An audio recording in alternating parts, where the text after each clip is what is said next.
later.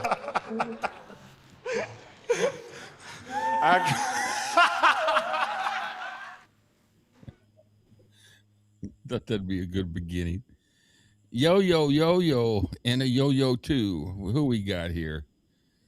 All right. So we got Jerry. We got Kyle, my boy, my boy. And Kyle again, my boy, Lori. Hello, Lori. Kyle. Keep calling Kyle. Dylan. Hey, Dylan. Natalie. Who else we got? There's Jerry again. There's Sally. Hello, Sally. Heather. Welcome back, Heather. Lori. Hello, Lori. All right. Well, you know what? We're going to have some fun today. I'm just gonna go the easy way and go, hello everybody. Thank you Hello. for joining us. Yeah, I'm glad to have Cam with us today. It's oh, hey Patty. Patty's here.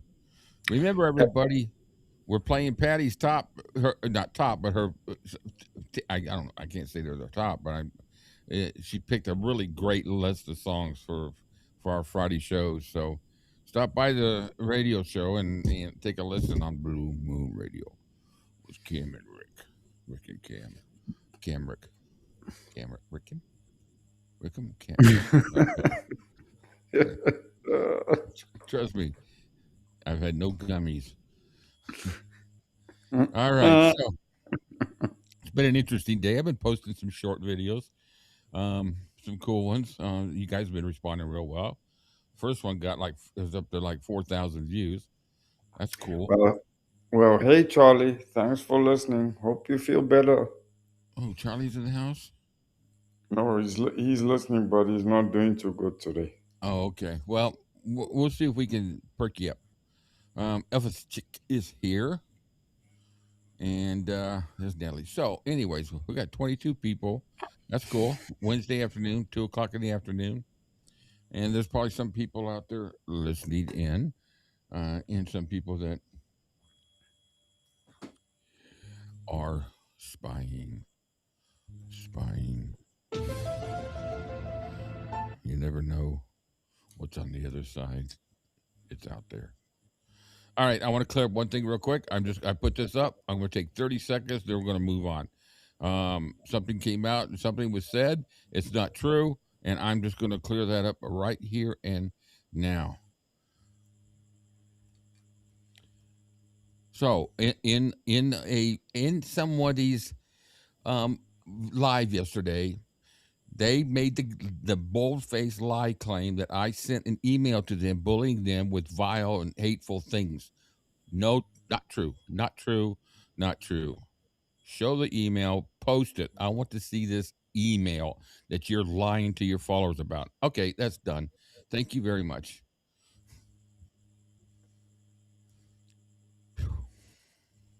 All right. So today we're going to get some more Decoded, but I'm also going to introduce a couple other books.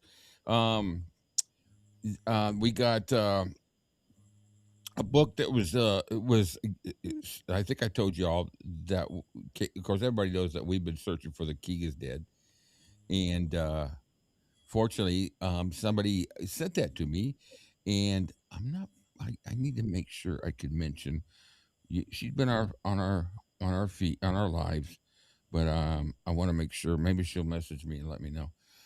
But I'm so appreciative of it, because that is like the gold. What is it? What I call it? The Holy Grail. The Holy Grail, yeah. It's the Holy Grail of the books out there. So the King is Dead by Robert Holton. Following, it's talking about the 3 days of at the funeral parlor with the funeral director and his. Well, they say it minute by minute, but it's basically more hour by hour from what I've been able to um, deduce. Mm. Anyway, so and then there's been a book that's been suggested, and this was going to be just kind of both of these. I'm going to just kind of do an introduction to them because I want to start. I want to kind of bring them into this discussion so we can cut because they're all along the same line of topic, and not that they contradict each other, but I think it's kind of cool to be able to talk about each one. And we're not going to go back and forth during it. We're gonna do the decoded, then we'll go to another one, and then we'll go to the other one. And the other two are I'm just going to pretty much give a preface for the author's notes and what it's about. The other one is the saga. What's it called now? Jesus, what's the name of that damn book? Good job, Rick. Mm.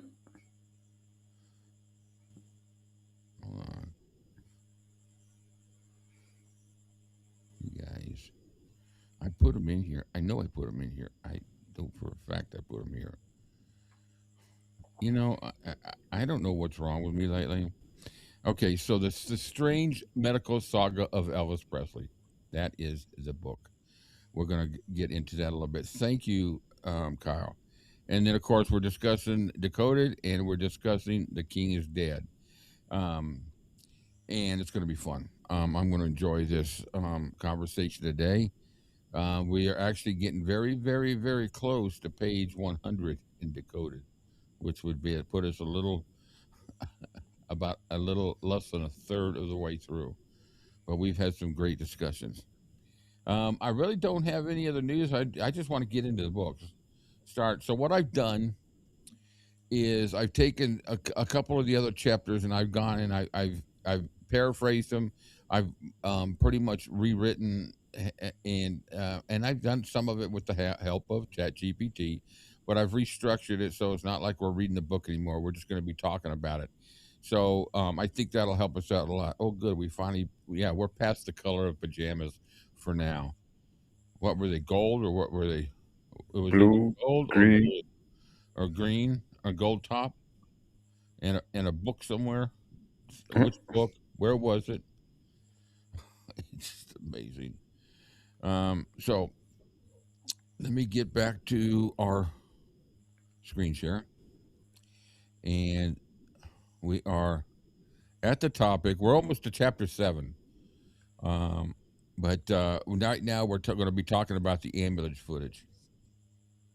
We've covered the discovery, we've covered the timing, we've discussed what times and all the different conclusions. And I think maybe next week we'll do a recap of different conclusions that Patrick Lacey has come to on these books. Um, so what does the question is, and we've seen this footage. What does the ambulance footage show? Um, It's commonly referred to as the ambulance video. Was captured by a couple where they were visiting Memphis and they had customized their van with large painted artwork honoring Elvis and hoped to show it to him in person. The couple was never publicly identified. Um, it's hard to believe after 50 years nobody knows who they are, Hmm. or do they? Do they not know who they are? I don't think so.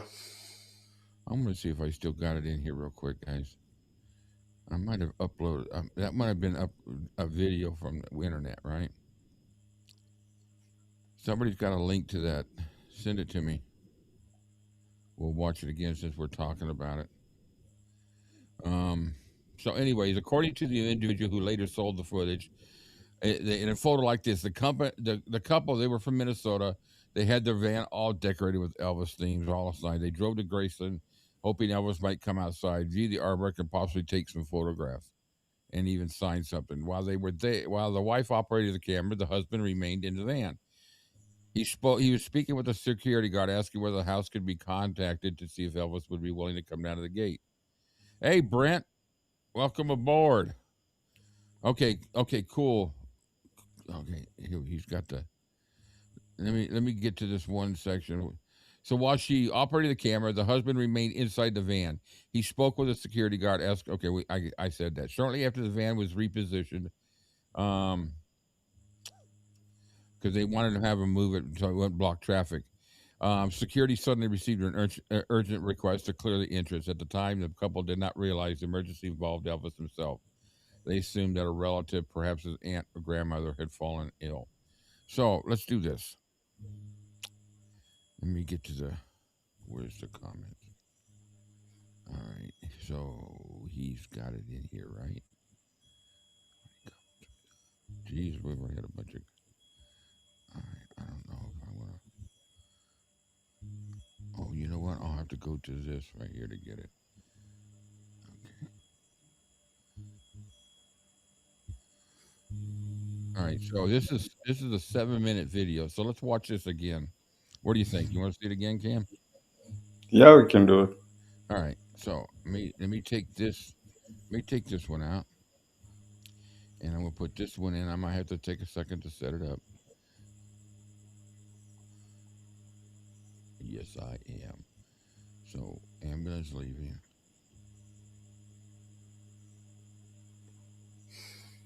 Am I getting any better? No. Let me do this. Sorry, guys. I should have asked for this earlier. No pause, dummy. Pause. Go back.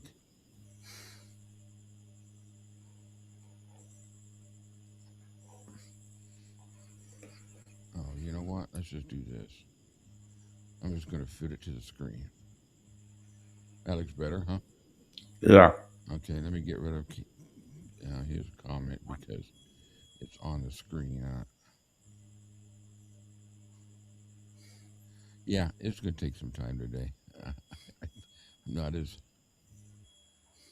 Should I find that thing? I know why. There it is. All right, so I'm just gonna play it. I think I've got it all in the picture. There we go. Let me move that over here, and away we go. I need to unmute it here. There we go.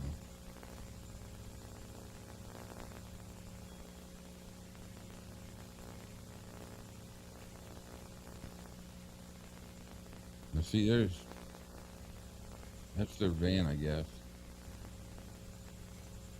A lot of traffic. Of course, it's 3 o'clock in the afternoon. There's Vester getting in the cart right there.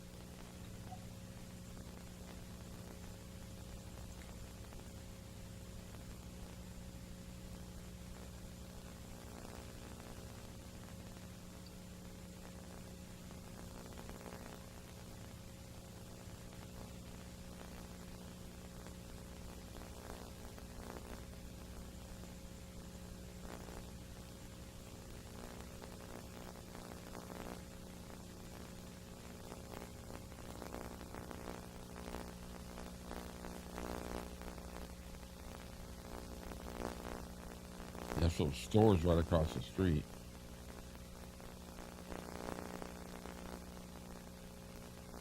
Full airbrush.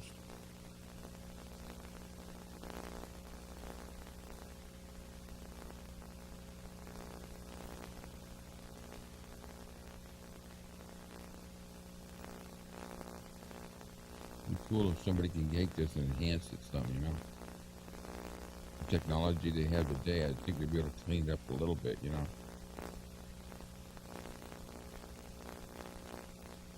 Get it in the right hands.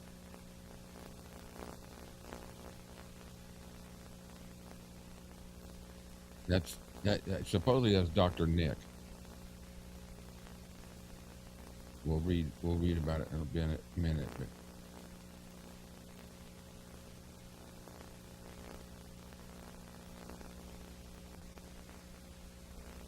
isn't that true?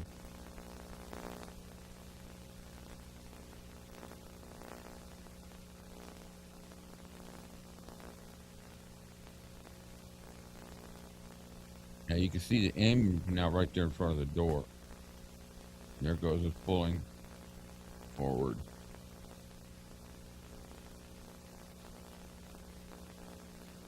Coming around.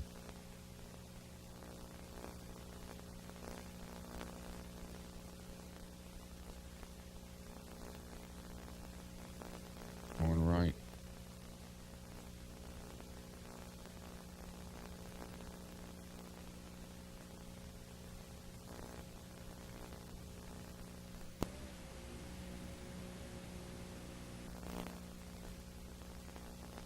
Now the crowds are already starting to pile up. I don't know how much later. This has got to be at least. This has got to be after the announcement, wouldn't you think? So this has got to be right after 3:30. I would say there's probably, with the size of the crowd, I don't know. Well, they're just. It looks like they're just mainly right in front of the gate. This has got to be, you know, within 30 minutes of the announcement. Gates are We're open, closing. Now somebody's trying to get in. No, that's just look at the traffic already.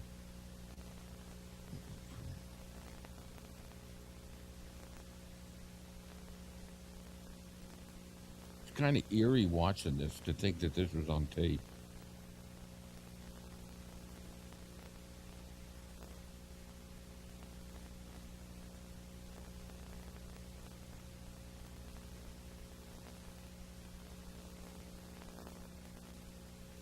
Look, that was a news truck already. There's really a hearse already. Oh, this is next. Oh, so he's back the next day. Okay, thanks, Cam. See, I'm in that crowd somewhere. Then all the way to the right of the gate. If this is the next day, because it wasn't until late that night before I left and went back home.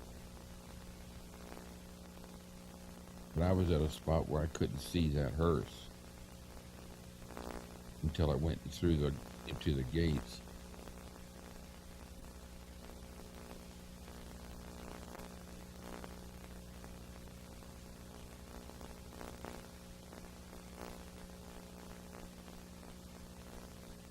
Yeah, it's nighttime now. Getting nighttime.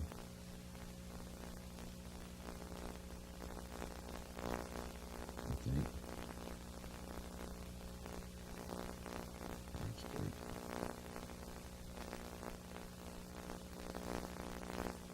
It's the problem with 8 millimeters. It degrades over time, like videotape.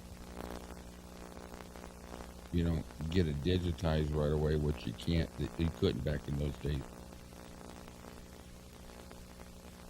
Yeah, I think you're right, Eric. Eric. Kyle. I guess it was me and names lately. This sound has to be.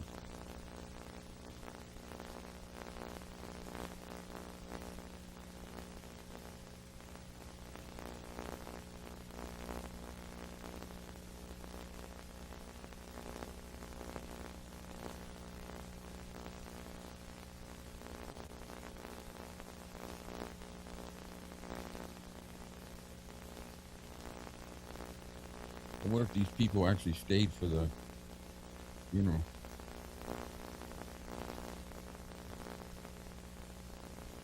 you imagine planning a trip so maybe you get to meet Elvis and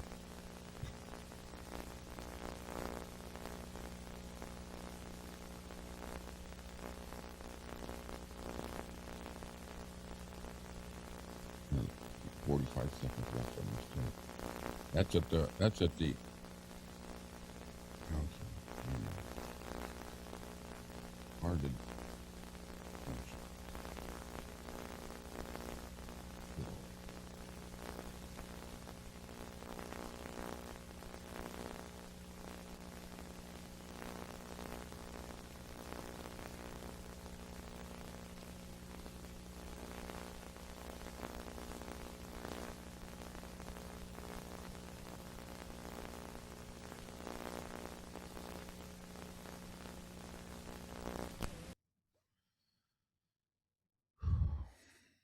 yeah, I don't care how degraded that is. It's still freaking eerie.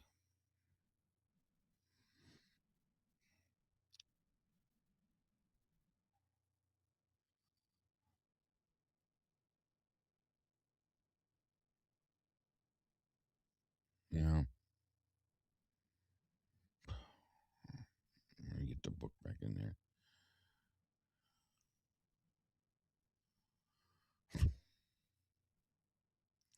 You would think the dent. Oh, I know what it was.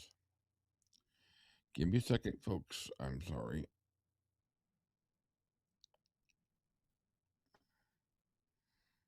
That's the one thing about what we do. We don't ever stay on a script ever. Okay, let me do this. One raise like that. Nope. Back down rack. Okay. Shrink it down some more. So we can get it bigger. And we rise to the occasion. All right. So while the wife operated the camera, the husband remained inside the van. Shortly after the van was repositioned, security suddenly received an urgent call. We've read that part. One day, only later did they learn that Elvis was the person in the medical distress. Once they understood the gravity of the situation, they chose to remain in Memphis all the way through August 18th. So they did stay there for the funeral.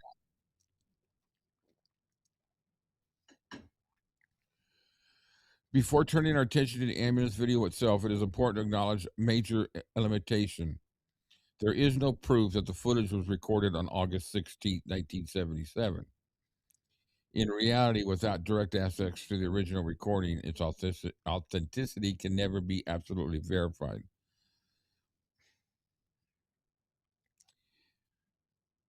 Well, at this point, I feel comfortable that it is, but I've been wrong before. Kyle, you know what I find interesting? Why they wouldn't try to sneak out the back entrance instead of the main gate? Um, maybe I don't know. It's a good point, unless if it's just quicker to get out that front gate and get out, get going. Because once they hit the highway, they well that main road, they could be moving it. I don't. That's a good question. The horse has to be the hearse. Oh, the hearse.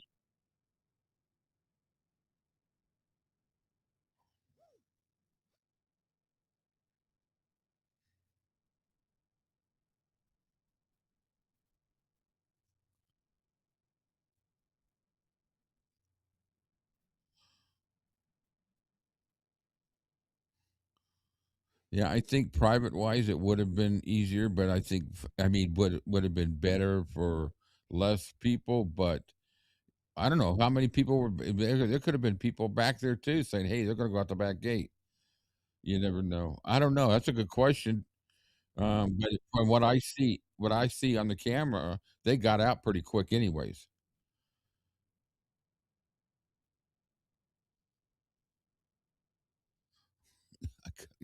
Did we lose Cam? I forgot to put you back on, but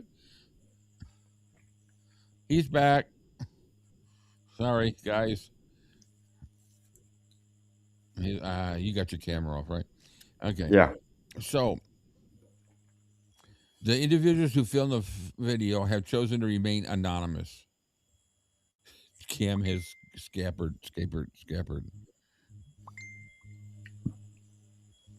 Um, in addition, the footage contains no visible date indicators, time codes, or other identifying features.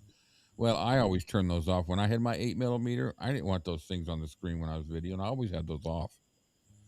I knew when I took the time and took them. Some people may just write on the when they're through with the video, the film. When they put it in the canister, they write on the canister, whether it's a cardboard or what canister, the date that was filmed. I know. Yeah, I had an 8 miller. I had a Super 8, and I took the time register because I just didn't want that off. But still, when the action scene and the video are compared against the established timeline of events at Graceland earlier that day, the sequence aligns and appears to align in a way that supports the possibility that the record is genuine, recording is real. Many researchers tentatively accept the seller's claim that the footage originates from August 16th, and I believe it. I mean, take a look at the situation. Take a look at the film. The ambulance pulls out. The crowd's building up already. There's news trucks out there. You saw the news truck. You see a night goes by, and then it comes back the next day, and there's more people out there. So, in my infinite uneducated wisdom, I say I'm comfortable with it being that. Though I do stand corrected, and I need to make my disclaimer, guys. This is all for entertainment purposes only. Our comments are our opinions only. We make no claims as to fact, and the viewer should make their own opinions. All opinions are welcome on Elvis-A-Z. Okay, it says that after another edit in the footage, the camera I guess what we're going to do is it's going to go scene by scene outline of what appears in the video. Unfortunately, I can't go back and forth with the video itself, but we just watched it, so hopefully, yeah, we did see the billboard. We saw the stores across the street, the little strip mall that was outside. Um, the lens is now aimed at the portion of the driveway that curves toward the north of the house, the same direction taken by earlier vehicles. So from that point, the ambulance is clearly visible, parked in front of the residence in the left north side of main entrance. Um, and then and behind the ambulance, there's a vertical motion can be detected that cannot easily be explained. Given the distance between the camera and the house and the open space between them, this motion doesn't appear consistent with tree branches or shrubbery. I think it was people, Mm. but that's me. Hey, C Cat. Um, Then we see other activity in front of the ambulance and immediately behind it, near the front of the vehicle. Movement travels from right to left. And that could be, if we see activity behind it, that could stand up to the point where Dr. Nick was getting in the back and the 15 other people that got rode the ambulance for what we for, the, Yeah. for what we discussed last week. How many did we figure out was in there? 7 people counting Elvis. Mm. What was it? Dr. Nick. It was Allegedly. yeah, allegedly. It was just a slew of people. Yeah, come on. Uh, Moments later, a pale horizontal shape becomes visible at the back of the ambulance in direction of motion, left or right. It resembles a stretcher being loaded onto the vehicle. One of the rear doors opens to open partway during this time. And there's a light color car that is observed driving up the driveway. I think that's Dr. Nick's car because he arrived after the body already was in the ambulance, didn't he? Uh, yes, I'm gonna say allegedly because we have accounts from both sides. We have accounts saying he was there prior, and then we have accounts saying that he arrived as the ambulance was leaving. Okay, Kyle. Interesting. We don't see David Stanley racing away. He was chased off earlier, I think. Yeah. Additional what did something came out this week? Was it this week or before last week's show that it was a day? Which one is it? The Billy or Dave? One of them saying that they were the ones that discovered Elvis's body. All of a sudden, oh, his new book coming out. One of them's got a new book coming out and saying that he discovered Elvis's body. He was the one that found Elvis. Yeah, right. Interesting, huh? They Mm. just don't give up, do they? If he was where he was supposed to be when he was supposed to be there, he might have been the first. He Yeah, might have been even, yeah, even been able to help. yeah. You're right. Surviving Elvis. That's the book. Yeah, had such a miserable life with Elvis, didn't he? My That God. that that book's gonna be nice for a barbecue starter.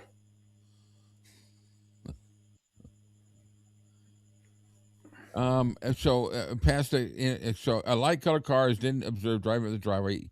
Instead of turning left, it appears now it says is driving up the driveway. Does that mean it's coming out, or instead of turning left, it appears to continue past the intersection? Oh, it's going out and head toward the south side. Oh, okay. Let me read that again. A light colored car is then observed driving up the driveway. So it's going into the driveway. Instead of turning left, it appears to continue past the intersection and head toward the south side. So in that split, what it's saying is it went to, I guess, the right side or the left side. Okay, I don't know which side south and north on that house. I'm lost between left and right.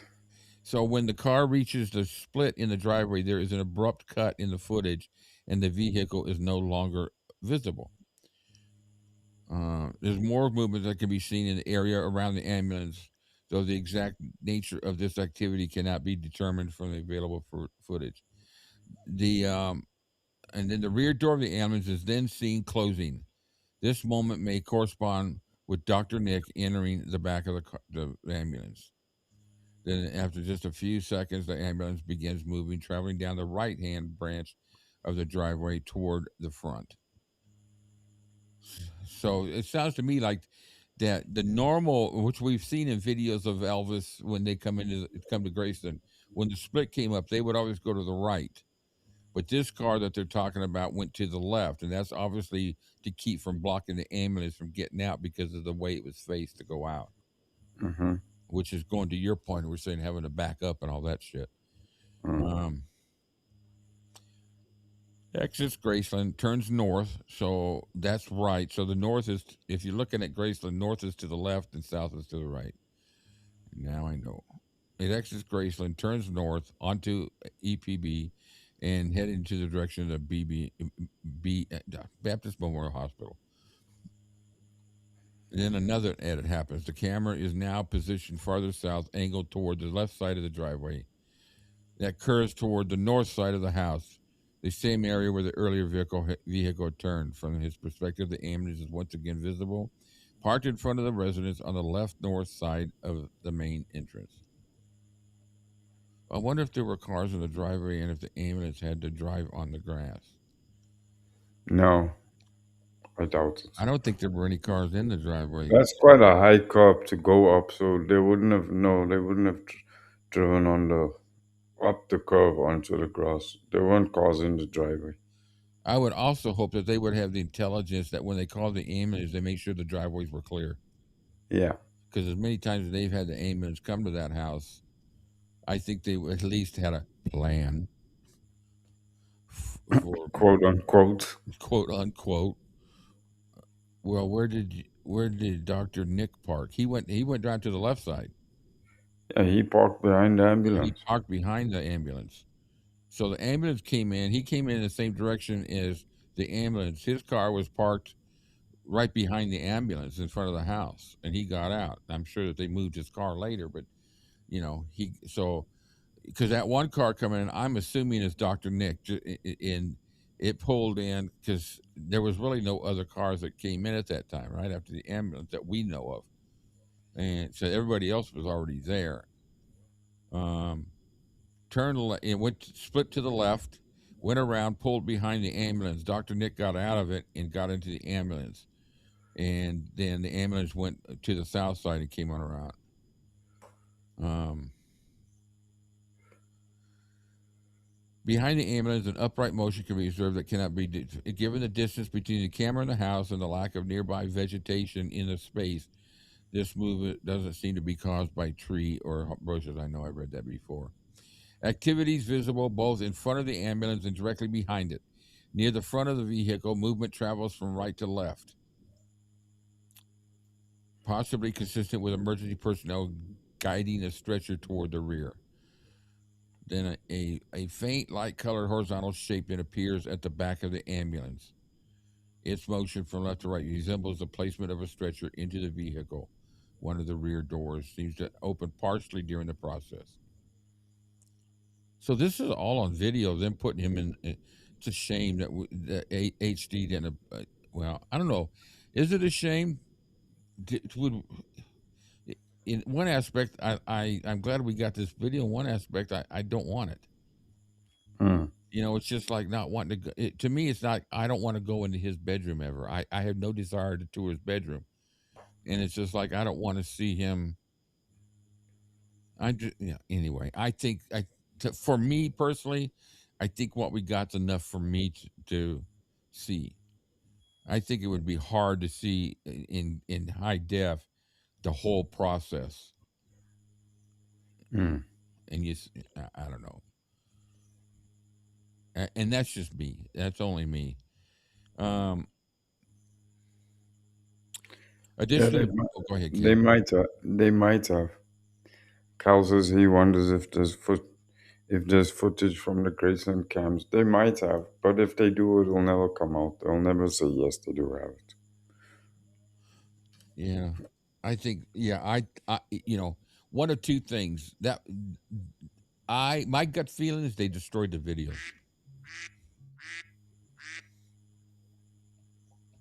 And because in 50 years, whoever would have had that video, it would have leaked. It would have been sold because everybody involved that was there that day has made money off of him. Hmm. And can you imagine what that video would garner? It would be insane. People would be clamoring to buy that. I don't understand that, but there would be people willing to pay an Well, absurd amount of money for that. example, the ambulance. Hmm. Yeah, I'm Yeah, with you, Satin. I wish it was just. I don't know. That's kind of contradicting myself. I don't know. I could go either way. If I was sitting here watching high def, I'd be. I would be dumbstruck watching it. yeah, Um, and wishing I had never seen it. But then glad I don't know. It's one of those things that damned if you do, damned if you don't.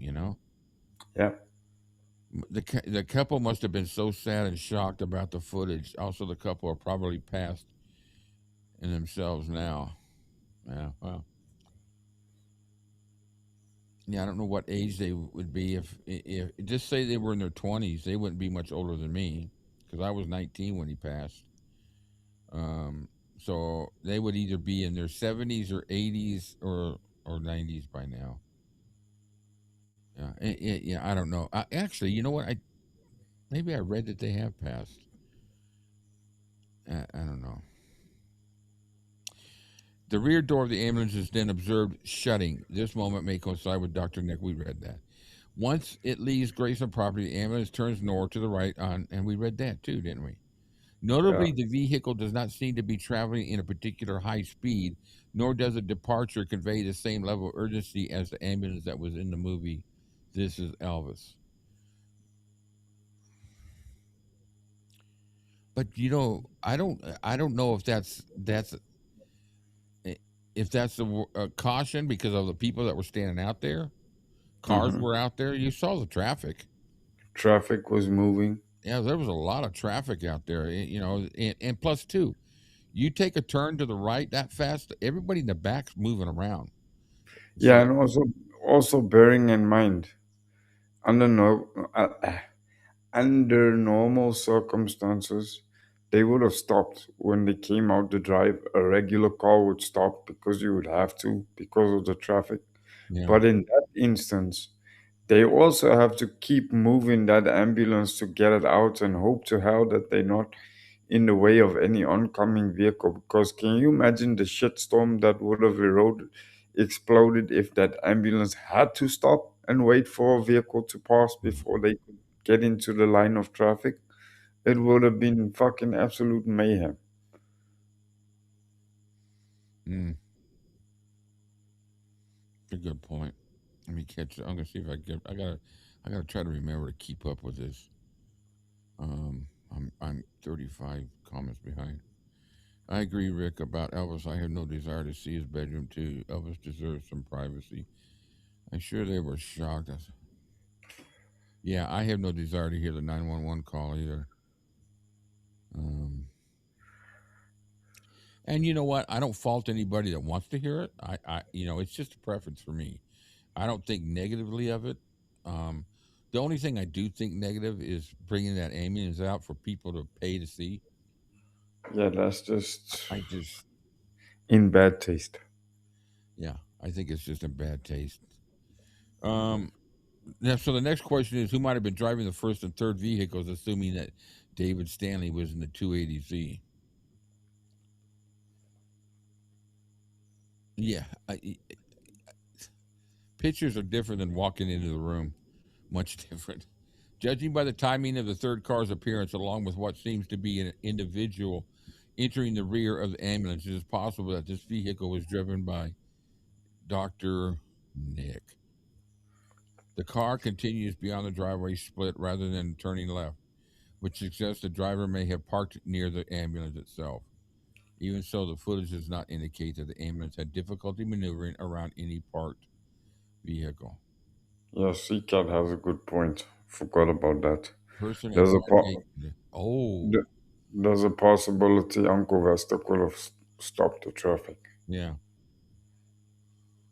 Yeah, because they were on walkie-talkies and in an internal phone system, so he would have known everything was going on. Yes, the ambulance clipped the gate on the way in. Yeah, I remember hearing that.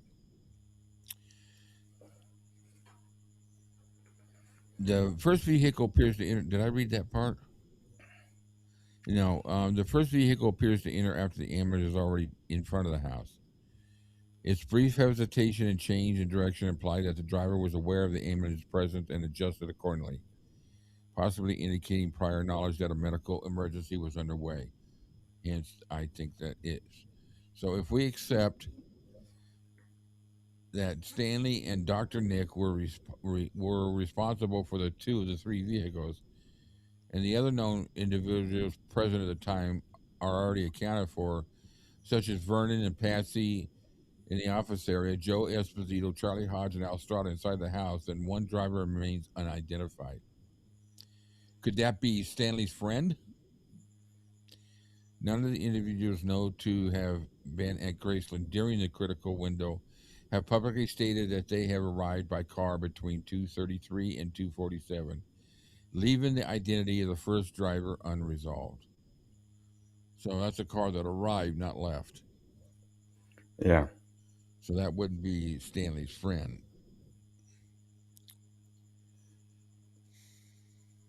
Hmm.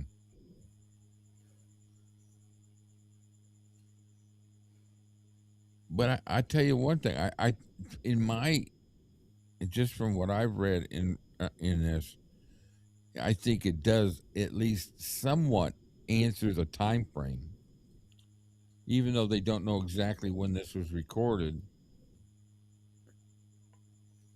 Not say much of the time for. I don't mean time frame by exactly what time it is, but a time frame of how long it took for certain things to happen. Yeah. By the time Dr. Nick got there and out the gate, it wasn't very long because Elvis was already in the ambulance when he arrived, right? Yes.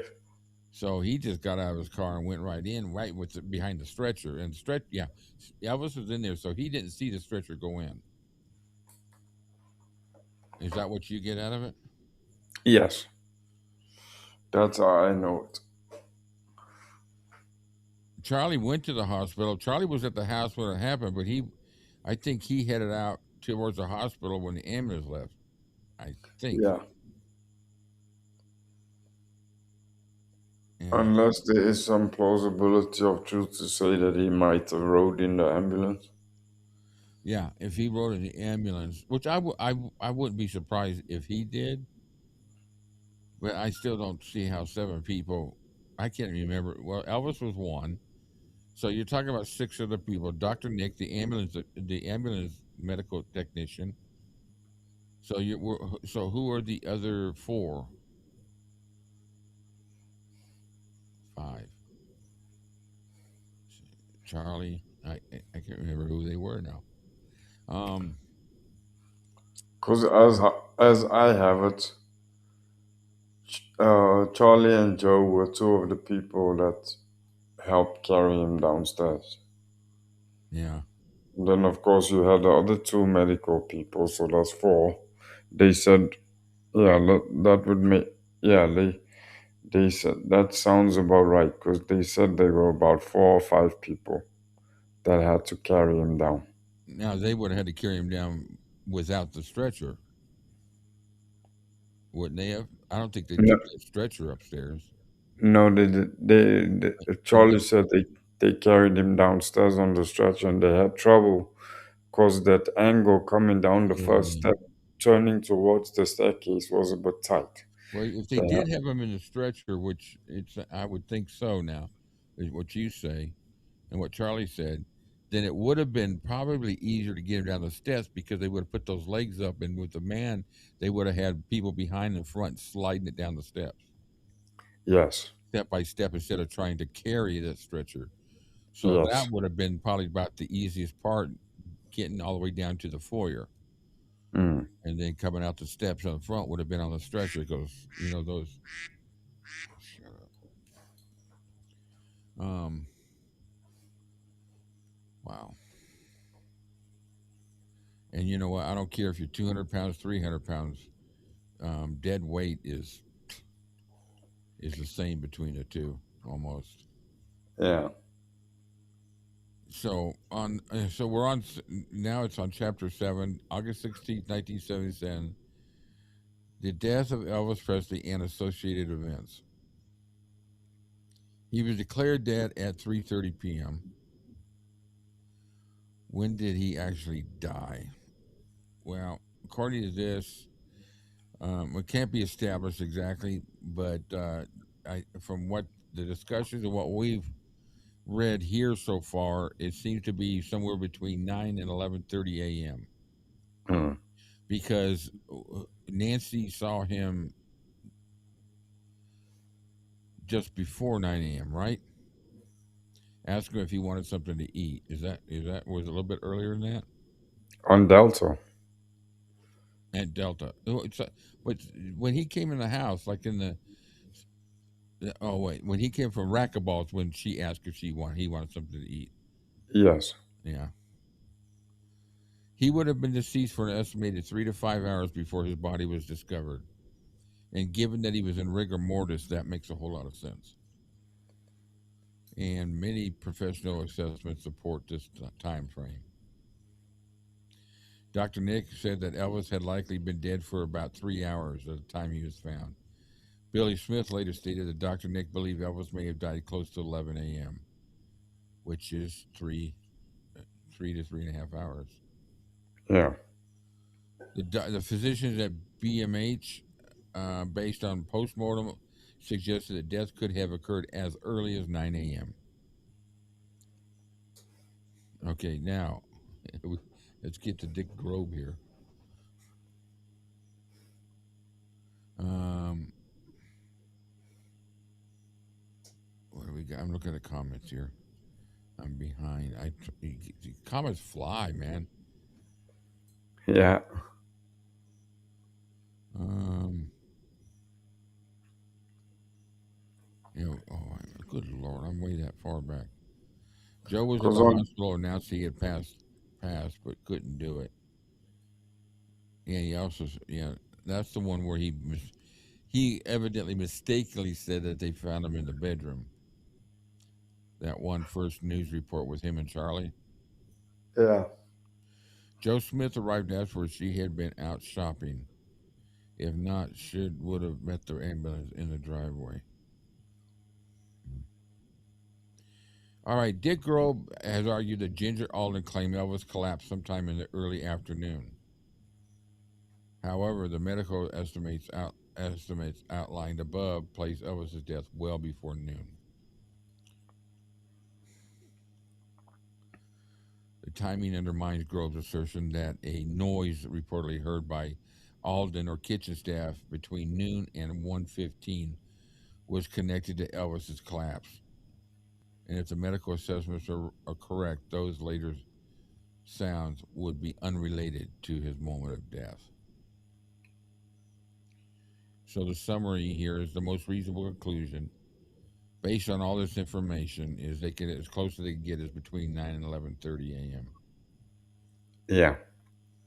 Because on Delta said she took in the morning paper around about 8, between 8 and 8:30. That's who it was, yeah. Because what time did they go in from racquetball? After they played racquetball, it was early in the morning, right? Real early in the Yeah. morning.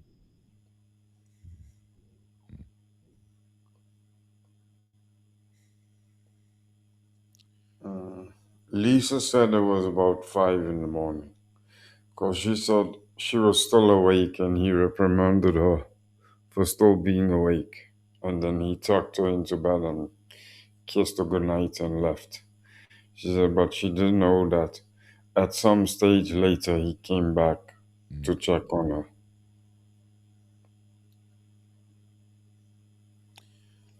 Who informed the media that Elvis had been pronounced dead? One account says that the hospital personnel announced around 3:30. Another version claims that Dr. Nick personally spoke to reporters at the hospital and then left to return to Graceland. However, These two descriptions raise several logical and factual problems. Other reports indicate that Joe Esposito was initially expected to address the press but was emotionally unable to do so, and instead asked Maurice Elliott to handle the announcement. Maurice Elliott, right? That name sounds. Who was he again? He was the Hospitals press okay. person. At the same time, a top priority was ensuring that Vernon Presley learned of his son's death privately before it was done on media. So Dr. Nick is said to have left by BMH to immediately after Elvis was pronounced dead and traveled back to Graceland with the same Yes, paramedics who had transported him and Elvis in the hospital. If this is accurate, it would be highly likely that any public announcement was made before Vernon had been personally notified. So it wouldn't have been Dr. Nick. no, because George said when he got there and he walked into the den, Dr. Nick was sitting in his Vernon was sitting in his chair, and Dr. Nick had just given him the news. Mhm. And then another contradiction concerns transportation. The account suggests that Dr. Nick left the hospital in his own car. Yet earlier descriptions state that Dr. Nick arrived at Graceland, then climbed into the back of the ambulance when Elvis was being transported. If that is correct, the vehicle would have remained at Graceland, not at the hospital, making it possible for him to drive himself away. But then couldn't somebody have driven the car for him to the hospital? That's what I was going to say now. There's a that they can't go on that because that could have been a possibility that somebody came from the house with Dr. Nick's car. Yeah, Seeing as though Dr. Nick's car was out front, and they said they always left the keys in the car. yeah. So there's a very strong possibility that somebody could have come from there driving Dr. Nick's car. Mm. Taken together, these inconsistencies cast doubt on claims that Dr. Nick was the individual who formally announced Elvis's death, and I don't believe he did. No. Other accounts say that Maurice Elliott, a representative for BMH, as the individual who addressed the media. And most of the times, from just experience and all these years of watching announcements of death, it's usually the like you said, the press person from the hospital. Mm.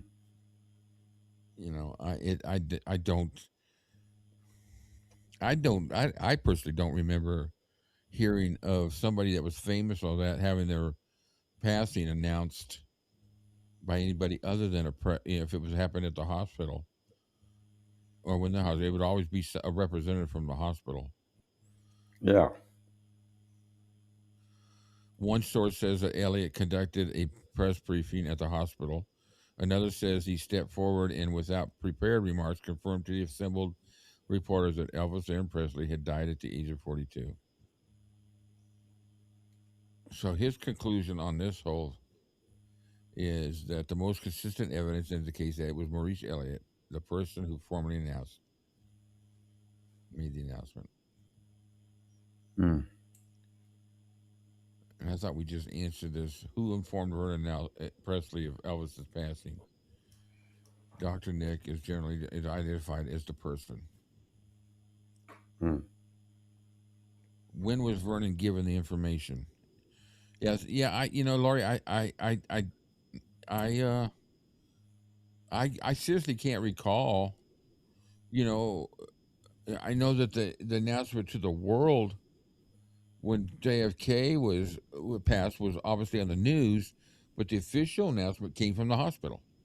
Yeah. It came from the press and the hospital, and I think I think a lot of that has to do with liability too, Yes. because if somebody goes out there saying somebody's passed, and then somebody finds out, hears it, and they have a heart attack and they die, and they really didn't pass, then you got somebody now you got a case for a lawsuit for false information from whoever said it. Mm-hmm. You know, when was Vernon given this information? Most versions of events indicate that paramedics transported Dr. Nick back to and his notification was usually placed at roughly 4:30, 4 o'clock. That's pretty much the general consensus that it was pretty quick because he wasn't at the hospital very long before they pronounced him dead. What was he there about 45 minutes? He left. Yeah. Let's see. Well, no, he left Graceland. What about quarter till 3? Mm. So somewhere between 30 and 40 minutes, he was at the hospital before they announced that. Then, of course, immediately before they get that out, before they pronounced him dead, they didn't make the announcement until after Vernon was notified, which would make it about 4 o'clock, and that timing's about right because the hospital is really was only like 7 or 8, 10 minutes away from Graceland. Yeah.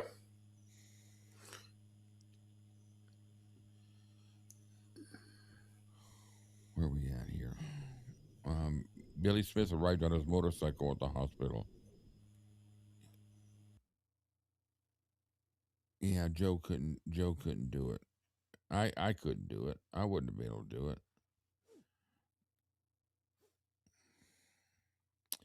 When did Priscilla Presley learn of the situation?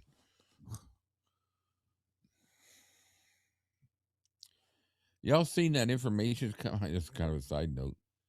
The documentation that's been shown, and then the statement from her son that was made. I don't know when that Priscilla and Michael Garibaldi were actually Garcia, whatever his name is, were actually married for 22 years and kept secret. It wouldn't surprise me. So Priscilla has stated that she received a call from Joe Esposito while she was in L.A. around midday. According to her account, the call concerned Elvis. Hold on.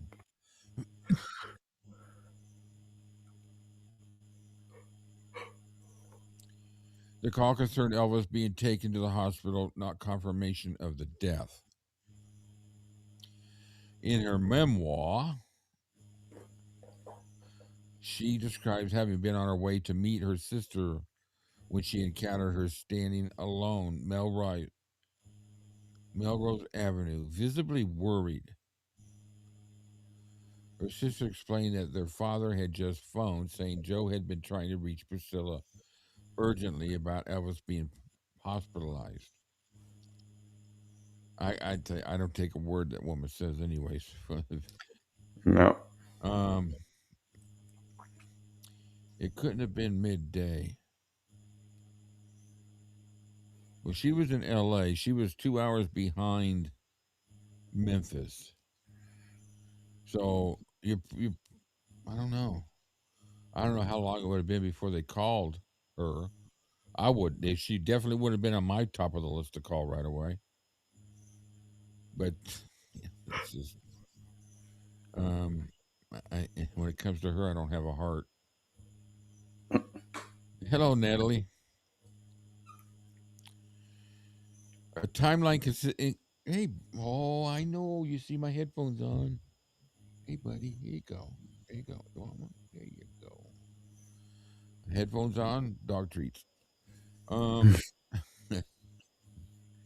So there's inconsistency that emerges when examining these accounts. Priscilla, her recollection suggests that Joe had already been attempting to reach her before 12 Pacific time.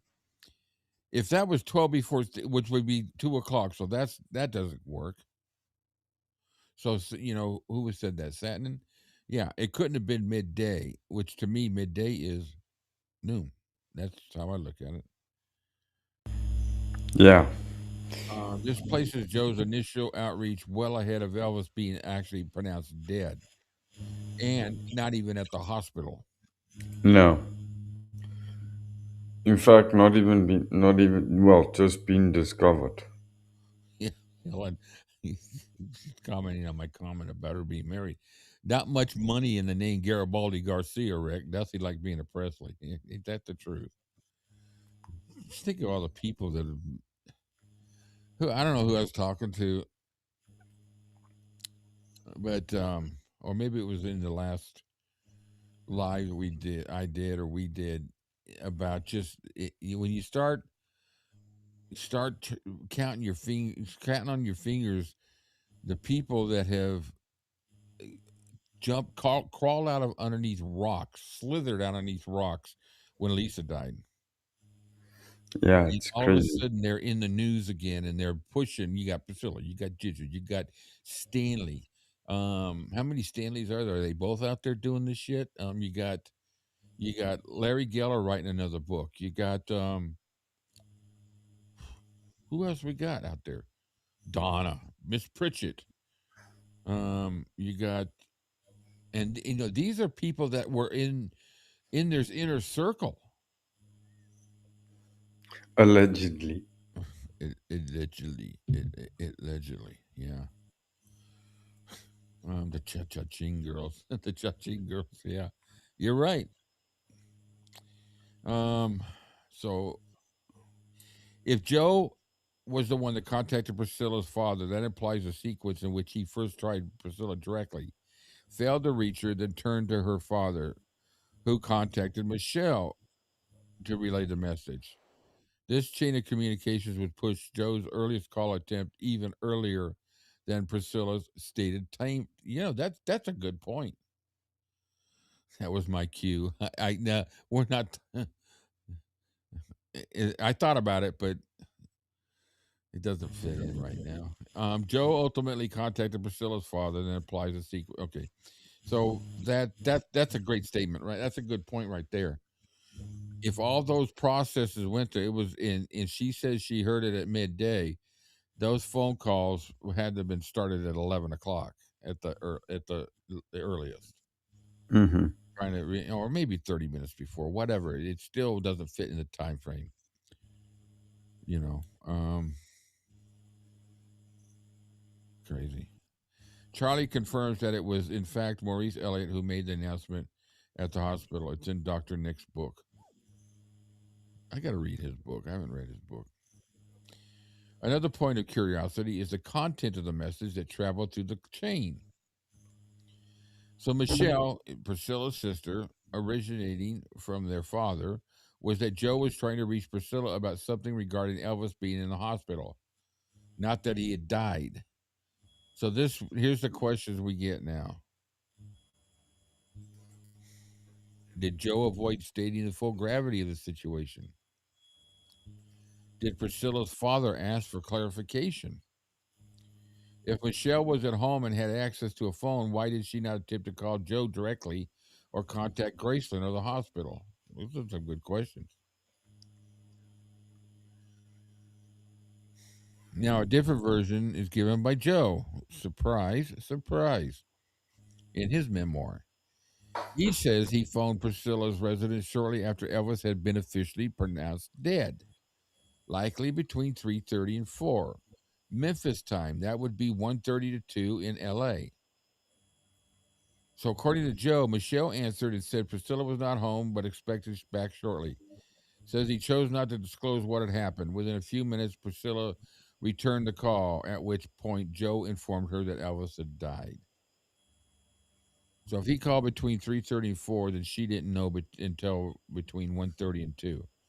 Now, do some people consider midday still like 1 o'clock, 2 Yeah, o'clock? some people do. Yeah. When I think of midday, I think anywhere between 11 and 1. But if she called him, he called, got a hold of her right at 1:30. That means he called her immediately when the announcement was made. So I don't think he called at 1:30. No, it's very unlikely that he would have. I think it would have been closer to 4 o'clock.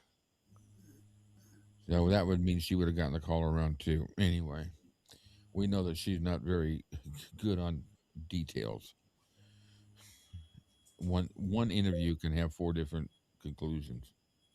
Uh, Charlie has read many of the books about Elvis numerous times. Oh yeah, our Charlie CG man. Oh, are you talking about Charlie? Oh, okay. So here's the conclusion that Mr. Patrick comes to. Because of the versions offered by Priscilla and Joe differing so sharply in timing, sequence, and content, no definitive determination can be made as to when Priscilla first learned of Elvis's death. And who cares when she found out? I don't care. Yeah, if it was at 3:30, he would have been calling her. And long distance back then was not cheap. It was by the minute. There was no free long distance. But then Joe had money, or did he? I don't know.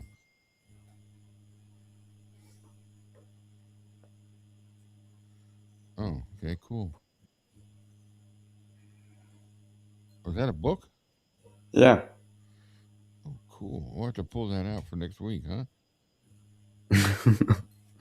But we'll be doing 4 books at one time.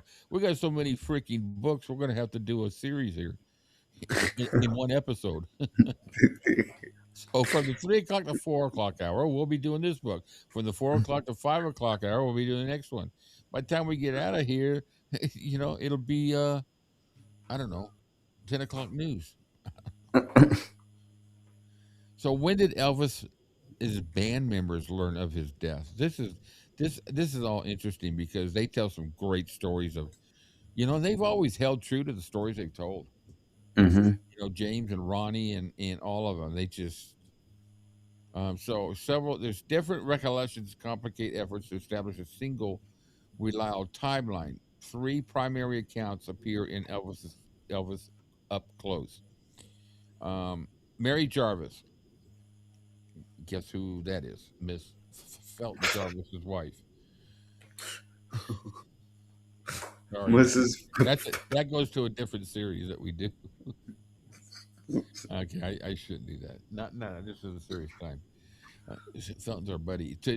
So she remembers. He She may re- be yours, but not mine. so Michael's going to be joining us on Monday. I gotta make sure you're good with this, but we're going to record inside the studio with Michael on Monday, next Monday, and he wants to do it at 9 in the morning, which works great for you unless you got something going on, and works great for me because I could do it anytime. So you got to let me know if that works for you. Yeah, it's Uh, cool. yeah, okay, cool. It'll be fun with him.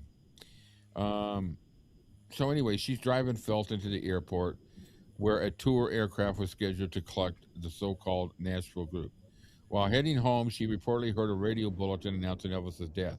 She returned back to the airport where the plane had arrived. By that time, Felton had allegedly received a phone call from Parker and then informed everyone on board, all the musicians and singers alike, that the tour was canceled. But now, yeah, there's different stories about that. Ronnie Tutt says that he learned of Elvis's death through a phone call from his wife's mother. Afterward, he phoned Graceland to reach Felton and says that Felton unexpectedly answered the call. So Felton was at Graceland. He must. Did Felton live in Memphis or in Tennessee? He must have lived in Tennessee. Anyway, he phoned Graceland and Felton answered. Myrna Smith offers a different. She says, recalling that the show plane had departed L.A. and was en route to Portland. I've heard that from James Burton when instructions were transmitted for the aircraft to reverse course and return. Instead, the plane landed, and Marty Harrell placed a call, learned that Elvis had died, and the tour was canceled, and then relayed the news to those aboard. Joe Esposito, however, has stated the plane landed in Texas rather than Arizona. Oh my God, here we are. What color pajamas? I mean, come on. This is just, for me, if something drastic and happens in my life, I could tell you, I could literally tell you what color socks I was wearing that day. And how the hell would Joe know where the plane was? Because he wasn't nowhere near any fucking airplane. He Yeah. was in. Well, you forget, Joe knew everything. Oh yeah, he was all omnipotent. Yeah, yeah. So they're all conflicted. One account places the musicians on a plane near Tempe, Arizona, where Marty Harrell spread the news. Another place is the group in Nashville, where Felton Jarvis announced Elvis's death in person. Mary Jarvis does not explain how Parker knew precisely where Felton would be or how he was able to reach him so quickly. Questions arise from Ronnie Tutt's account. If Felton was supposedly in Nashville at the time, how was he able to, at the same time at Graceland, answer Ronnie's call? And where exactly was Ronnie when he made that call? Jerry Hopkins writes in the book Elvis, The Final Years, that the plane had already departed Vegas when a message came instructing it to turn back. And if I'm not mistaken, I think that's James Burton's story too, because fuel was low. The aircraft continued on to Pueblo, Colorado, where it landed. According to Wilkinson, Harold then contacted Presley's office, confirmed Elvis's death, and shared the information with some of the band members. I would like to know how many books have been written about Elvis. Oh my God, I don't think it's possible to count. I don't think it's possible to count how many books have been written about Elvis. It's just unbelievable. Mm-hmm. Can you think even presidents or you know, so due to wide variety, all the different accounts of locations, the events, the messengers, it's not possible to determine with certainty when or where Elvis's band members were first informed of the death.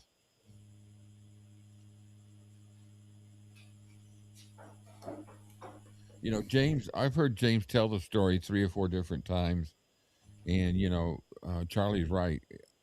Every time it's been the exact same story, and every time he tells it, even in the latest interview with about 4 or 5 years ago, he still tears up. He can't. He chokes up for the story.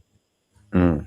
I would say of that whole band, him and Ronnie were the closest to Elvis outside of I'm talking about the musicians, not the JD. I would say was the closest to him, but JD said Felton told him on the tarmac to go home. The concert is canceled.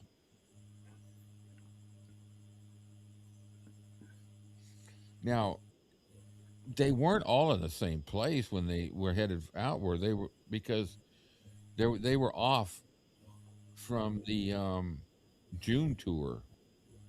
So they hadn't played anywhere from June for almost 2 months, Mm-hmm. a month and a half. So they weren't all in the same place unless they were all catching rides and meeting up somewhere. I don't know. I would have just thought they would all just headed out to Maine.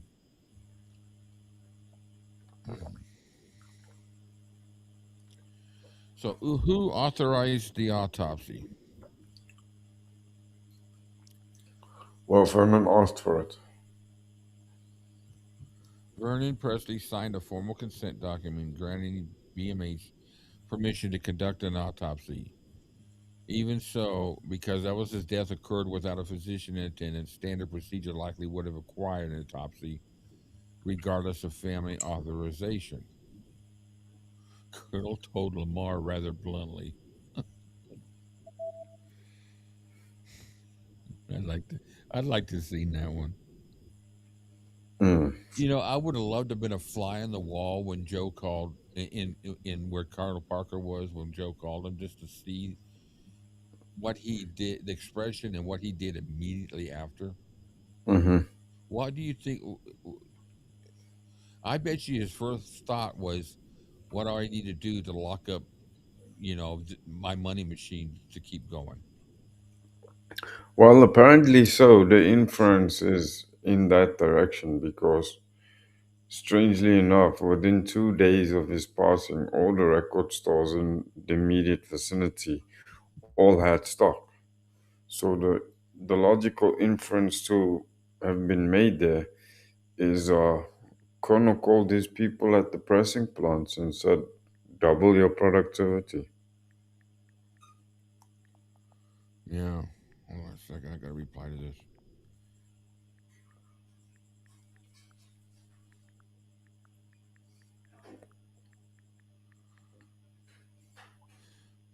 Yeah.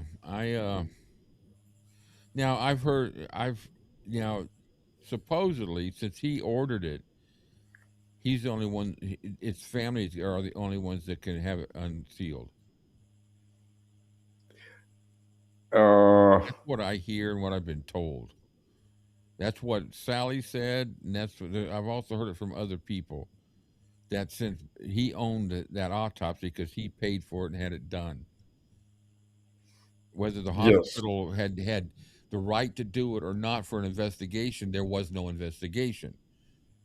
So Vernon owned that autopsy, and it was probably somebody probably advised him, you do it, you ask for it, because if if the hospital does it, they can release it. I guess I don't know. Somebody's got to give me the if anybody's a lawyer or anybody out there that can. According to Lamar, in All the King's Men video series and in Revelations, Lamar, who was in Portland, told the colonel flat out, "So you finally put him in the ground." I've heard that before. I've heard that story, but I've always heard it from Lamar. yeah. I've never heard it from anybody else saying that Lamar said that. I don't care. In this may be a difference of opinion with some people here, but Parker didn't cause Elvis's death. I don't feel. He worked him and he worked him, but he didn't give him the medical issues that he had. He exasperated him. Yeah. Yeah, keep an eye on him, Cam. Dr. Nick did. He told Vernon to do it since. Okay, I lost the point. That's right, Rick. The only way it will see the light of day is the family. Dr. Nick did. He told Vernon to do it. Okay, I get what your point is. Yeah, I don't need to see the autopsy. It's not gonna. It's I enjoy these conversations, all that, and understanding these sequence of events as best as I can. But Okay, but just like the ambulance, like Grace was like his bedroom, and like the autopsy, I don't have any interest in them. Yeah, I don't fault anybody else for wanting to. That's your that's your own. So okay, Ken, go ahead. I'm sorry. I don't know. I missed the comment. I apologize. I'm just checking here. Uh, Yeah, Charlie, how you doing? I hope you're feeling better a little bit. Some of the autopsies in the strange medical saga of Elvis Presley, which we're going to start looking at here in a little bit. I'm going to get to the next breaking point, and then I want to bring in these other two books a little bit. I just want to introduce them. We're at an hour and a half already on this book. Um, you want me to give you a minute to think, or do you want to? no, I'm looking for the comment now, but I can't find it. Okay. Charlie made a reference to the autopsy about it not being necessary. Um, my response to that was going to be legally it was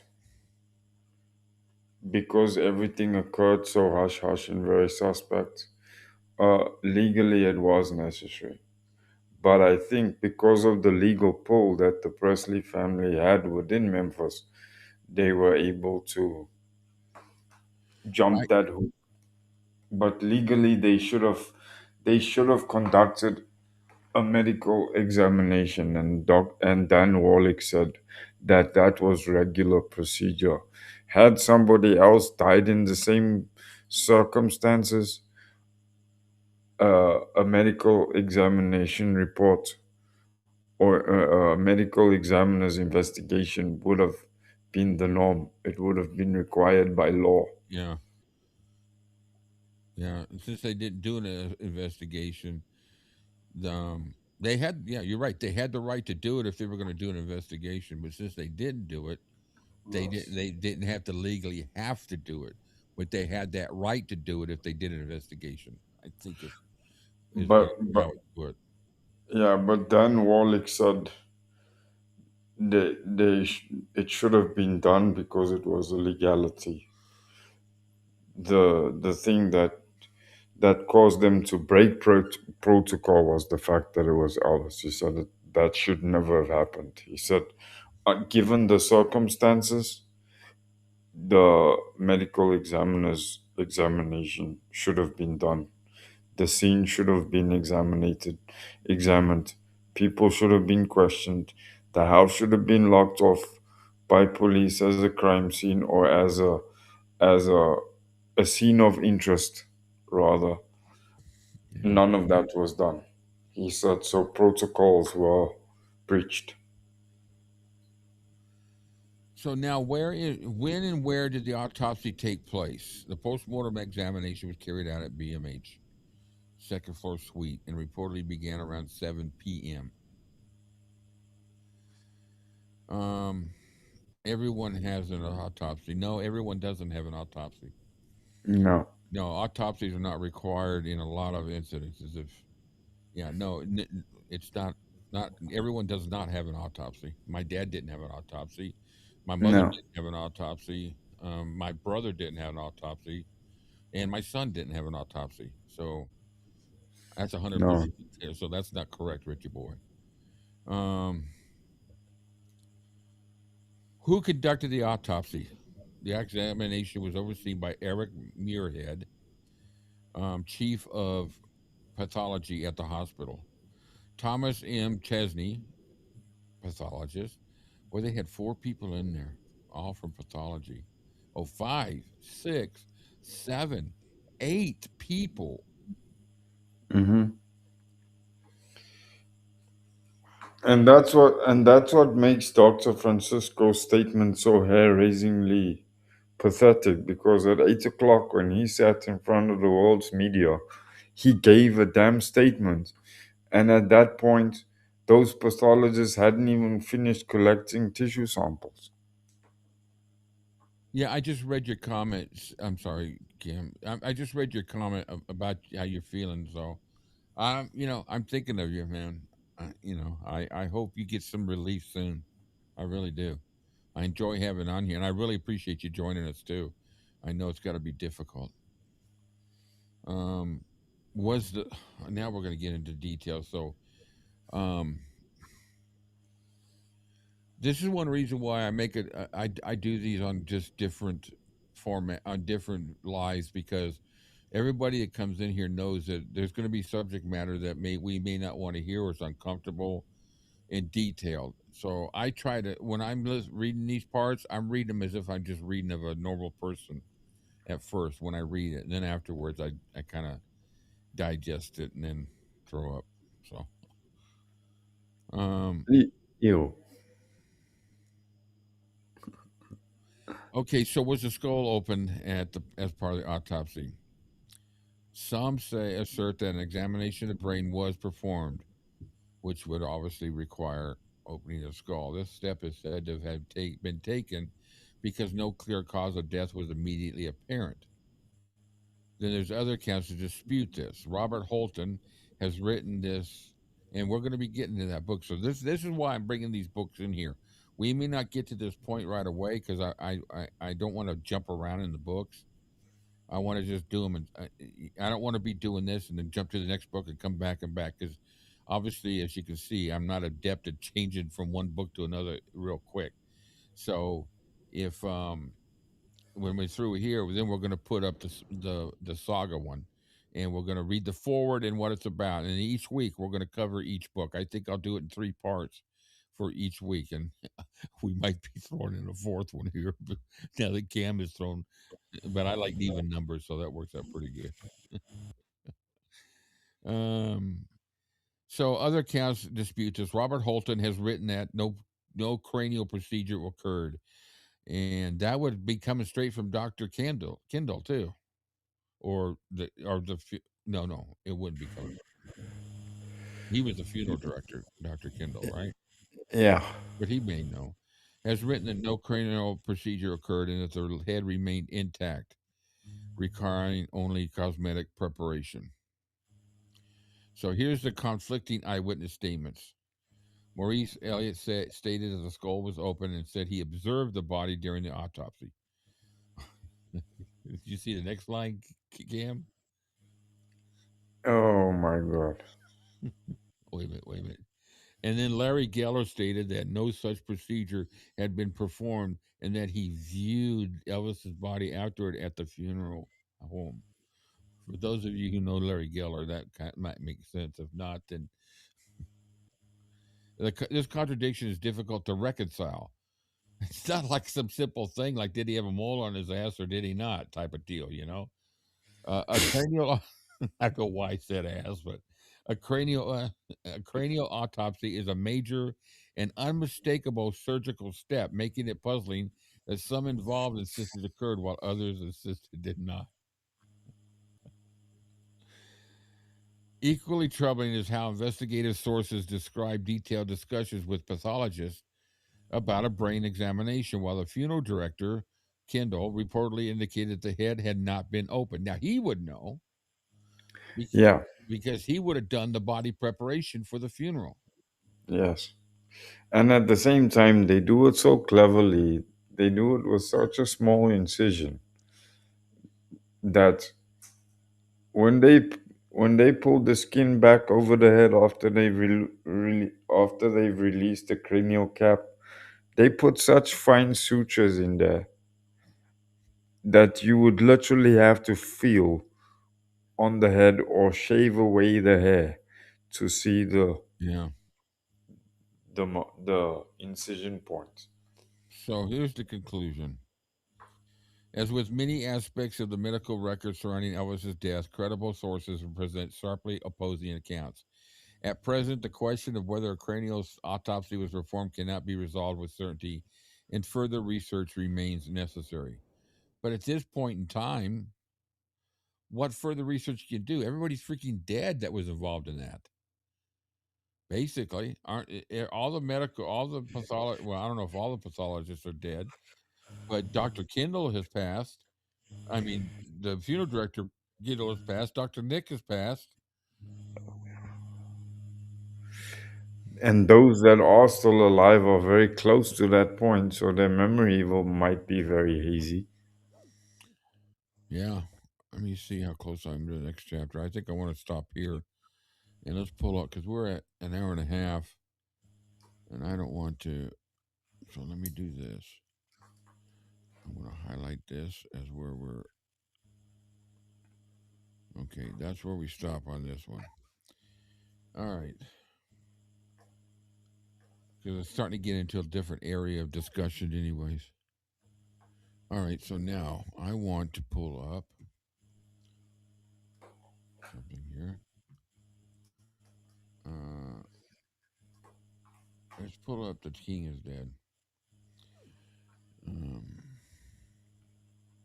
and this is pretty much the author's notes. So he kind of, this is kind of a paraphrasing, a rewording of everything. It's just, um, it's not the book exactly, but it's saying exactly what the book says. If that makes any sense. Okay, let me pop this one up. Oh my God! Look at that. Can you get any better than that? Look at that. Holy crap! Yeah, you see, that's cool about having our own resident doctor slash medical expert here. He's uh he's backing up my claim. He says usually do it along the hairline, and like I said, they use a fine suture. Charlie said he's been in autopsies and he's seen the body at the funeral home, and you would never know that they even opened the skull. Hmm. Yeah. I would, I was watching.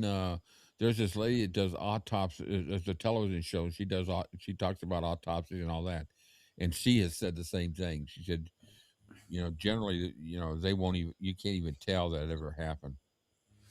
yeah, and I would think in this instance they would have because they had no direct Yeah. indication. So, in my logical assumption, I would say they did. Yeah. Of course, Kyle says as long as it wasn't Doctor Bodacious. All right. So this is from The King is Dead. This is a book that was um forwarded to me that we've been looking for a long time, and I'm so glad we've got this book because it's gonna give us some other. details about this time frame. So the three books, and maybe even the one that Cam sent me just a minute ago, will be because I have to convert that from EPUB um, into PDF. So we'll bring that into it next week, and I'm going to so we'll begin on the first chapter of The King is Dead next week. This is going to be this is Robert Holton, the writer's notes. It is preface is whatever you call it at the beginning of a book. Forward. Um, so he says this. He says, I turned to the entertainment pages of the morning paper to make sure that there had been no late adjustments to Elvis Presley's itinerary. Everything still indicated that he would be departing that night aboard the four-engine jet, his private jet bound for Portland. That would be the Lisa Marie, Maine, where a 12-city run of concerts was set to begin on August 17th. After forcing down the too much information. After forcing down the last unpleasant mouthful of now cold coffee, I called out a goodbye to my wife in the bedroom and headed out. As the elevator dropped toward the garage, I noticed the time 2 minutes past 7 in the morning or at night. Doesn't say. Oh, wait, is it? What do you say? He says, I turned to the morning paper. Okay, so it's in the morning.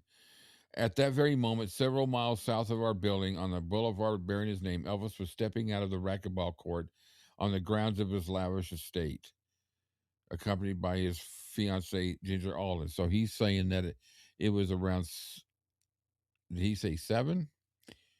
But Lisa Marie says 5 in the morning when they came back from the racquetball court. You there, Cam? Did we Yeah, lose I'm you? here. Okay.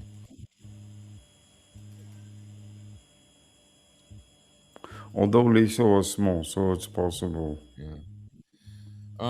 Elvis was stepping out with with Ginger. He had been playing an exhausting game on and off throughout the night and into the early morning hours, hoping the physical drain might help him to manage a few hours of sleep before it was time to leave for Portland.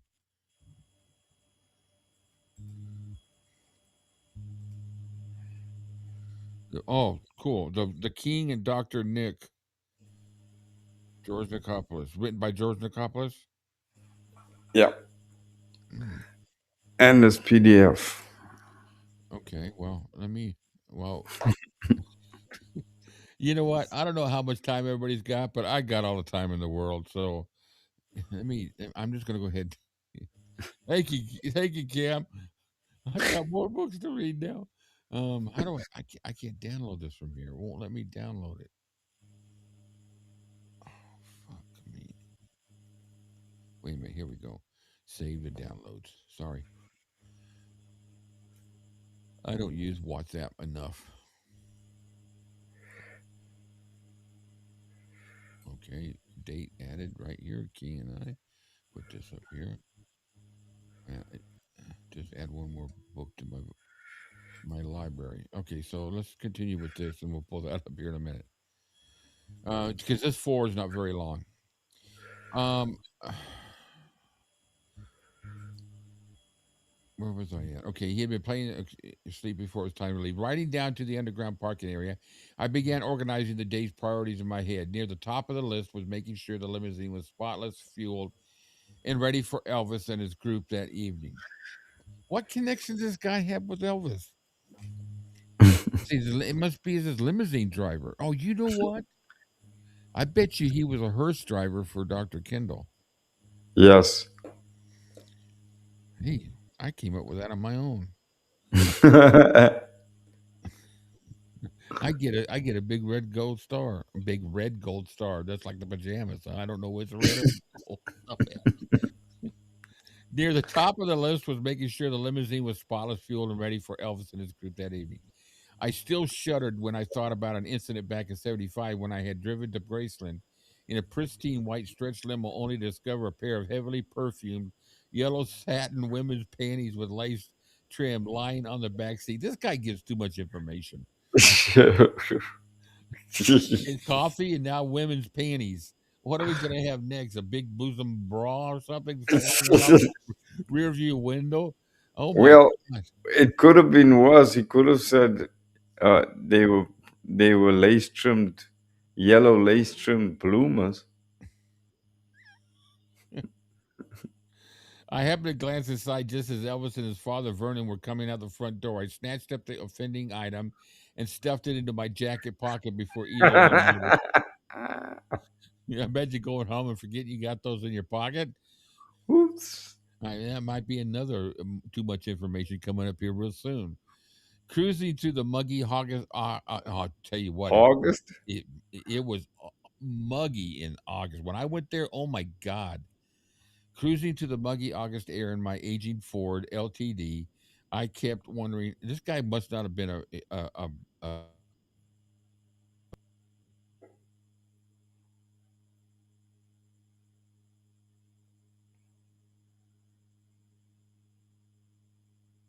I'll be right. Stupid ass thing. I'm really get starting to get. I'm really starting to get tired of this thing. Can you hear me now? Yeah. Okay, I got to figure out why it does that. It bumps me off. I knew for certain that his longtime trio bodyguards would not be part of the entourage. They had been dismissed weeks earlier after word spread about a book that they were allegedly writing about him. Yeah, welcome to the South. Ain't that the truth? I had seen excerpts from the unpublished manuscript in a magazine article where the three men were quoted describing Elvis as a drug addict, a drug addict who lived in isolation at Graceland like some sort of wild creature. Stand by.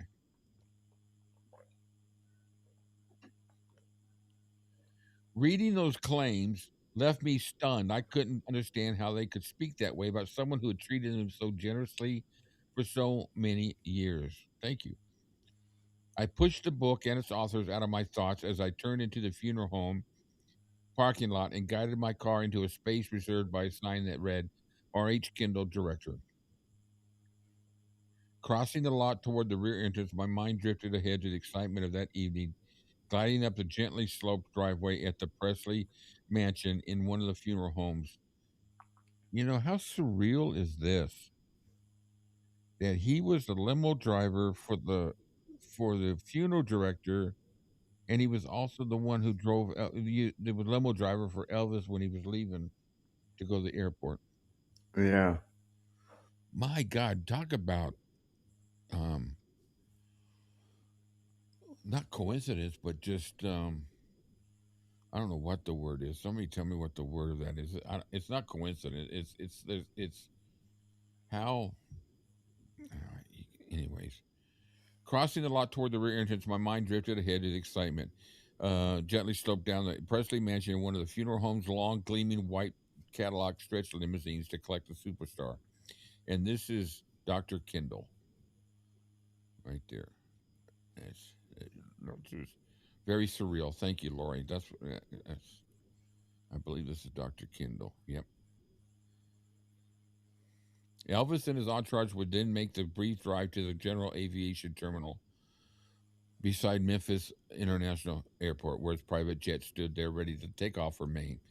As I walked through the public areas of the funeral home toward my wood panel office, I had no way of imagining that within 72 hours, I would become the last person alive to gaze upon the face of Elvis Aaron Presley. What's his last name? Geller? Come on. Just before closing and permanently sealing the lid of costly like casket that would hold the body of the king of rock and roll. Oh my God. Was Larry Geller standing right next to him as he closed it?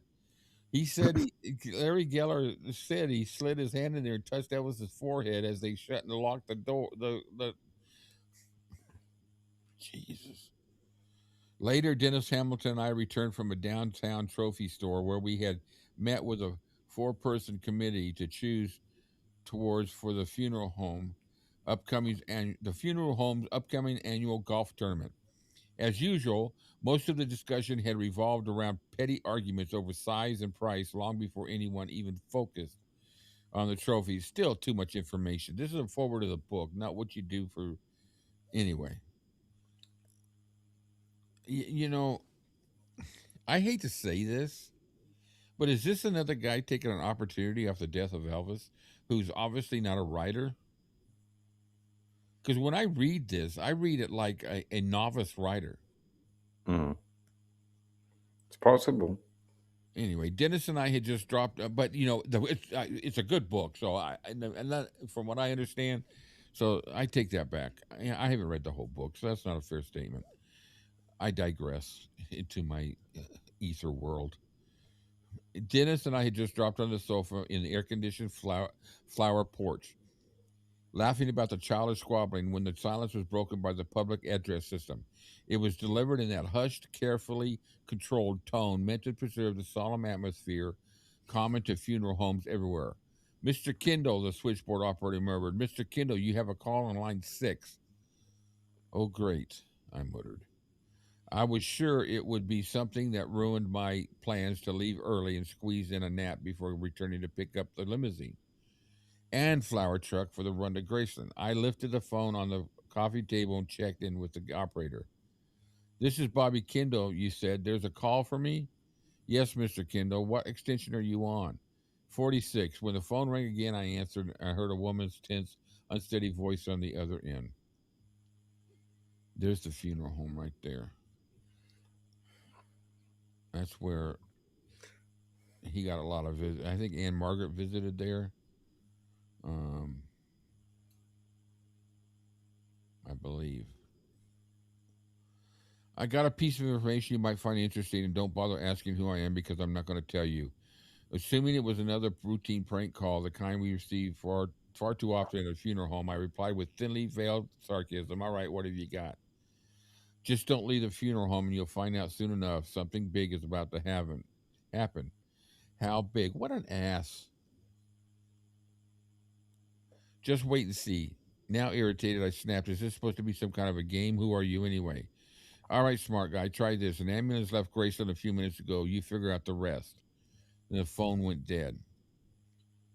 No matter how ridiculous they sounded, calls like that always had a way of planting unease. I wondered if it was just another Elvis hoax, but this caller had sounded unstable or silly. Just, she sounded calm. It was a she, serious, intelligent, kind of creepy looking in that black and white picture. Yeah, yeah.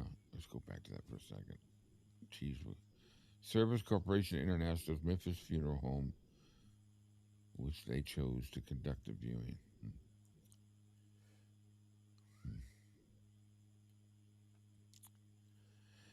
Has she specifically asked for me? And if so, how did she know my name and where I worked? Trouble? Dennis asked. Not really, just another nut call, I said. I've got paperwork stacked a mile high, I added, pushing myself up, so I'm heading out. Dennis mentioned that Dennis mentioned he had things to handle as well and headed toward his office at the south end of the building. I walked to the switchboard. Mary, I asked the operator, did that caller ask for me by name?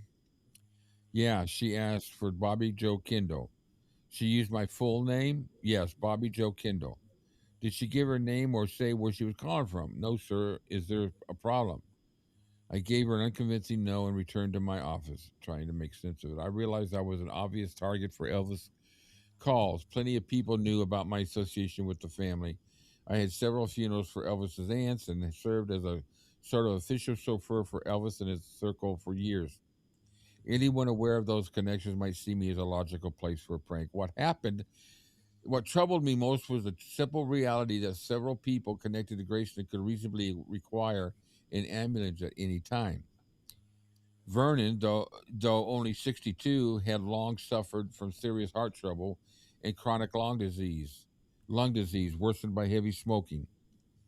Elvis had purchased a home for him behind the mansion on Dolan Drive, but Vernon spent most of his waking hours at Graceland, working from the office. Then there was Minnie May, a stroke victim who could barely walk and lived inside the mansion. There was also an elderly aunt who visited it whenever her fragile health allowed. Although Elvis himself had been rushed to BMH on Avenue several times over the years for sudden illnesses, it never truly crossed my mind that he might be the reason for the ambulance. My assumptions landed on Vernon or Minnie. Perhaps a heart attack for him or another physical collapse for her. The aunt never entered my thoughts. By excluding Elvis, I was unconsciously refusing to accept the mortality of a 42-year-old superstar. Yet I couldn't ignore that I had been recently, both in person and on TV. I had seen him recently. I'm sorry, guys. What I had seen recently, both in person and on TV, Elvis looked unwell. Whether it was illness, drugs, or some combination of both, his appearance and behavior suggested something was wrong. For a brief moment, I considered driving straight to BMH myself. It was only 5 minutes down Union Avenue, but I talked myself out of it. If nothing else surfaced, the call was a hoax. I turned on the small radio on the desk. I kept it at low volume for the funeral home. Any emergency connected to Graceland, no matter how minor, would be mentioned on local radio or TV. Graceland was a magnet for attention. If it involved Elvis himself, it would be headline news. I was lost in those thoughts when a faint knock sounded at my office door, soft, almost apologetic, in keeping with the etiquette of the building. Come in, I said. Mary Lomer, one of our secretaries, stepped aside. Yes, Mary, what can I do for you? Forgive me for asking, Mr. Kendall, she said, but what time were you supposed to pick up Elvis tonight? 10:30 on the dot. Why? She didn't answer. Instead, she nervously twisted the wedding band on her finger. What is it, Mary? I was told they took Elvis into the emergency room at Baptist. They say he's in terrible condition that he might not survive. The clock on my wall showed 3:30 p.m. I asked her to sit down and calm herself, then questioned who had given her that information. A relative of mine works in the emergency room at Baptist, she said. They called and said they saw Elvis being wheeled in on stretcher. Talk about talk about lack of privacy, huh? They recognized his face. They said he looked white, like he was already dead. After she got her composure, I told her about the anonymous call I received earlier. I explained that I believed if an ambulance had come from Grayson, it was probably for Vernon or his grandmother. Mary shook her head. They were there. They said it was definitely Elvis. She added that her source told her Elvis appeared to have been dead for some time when he arrived. I thanked her and she left. Less than a minute later, I headed toward the telephone center.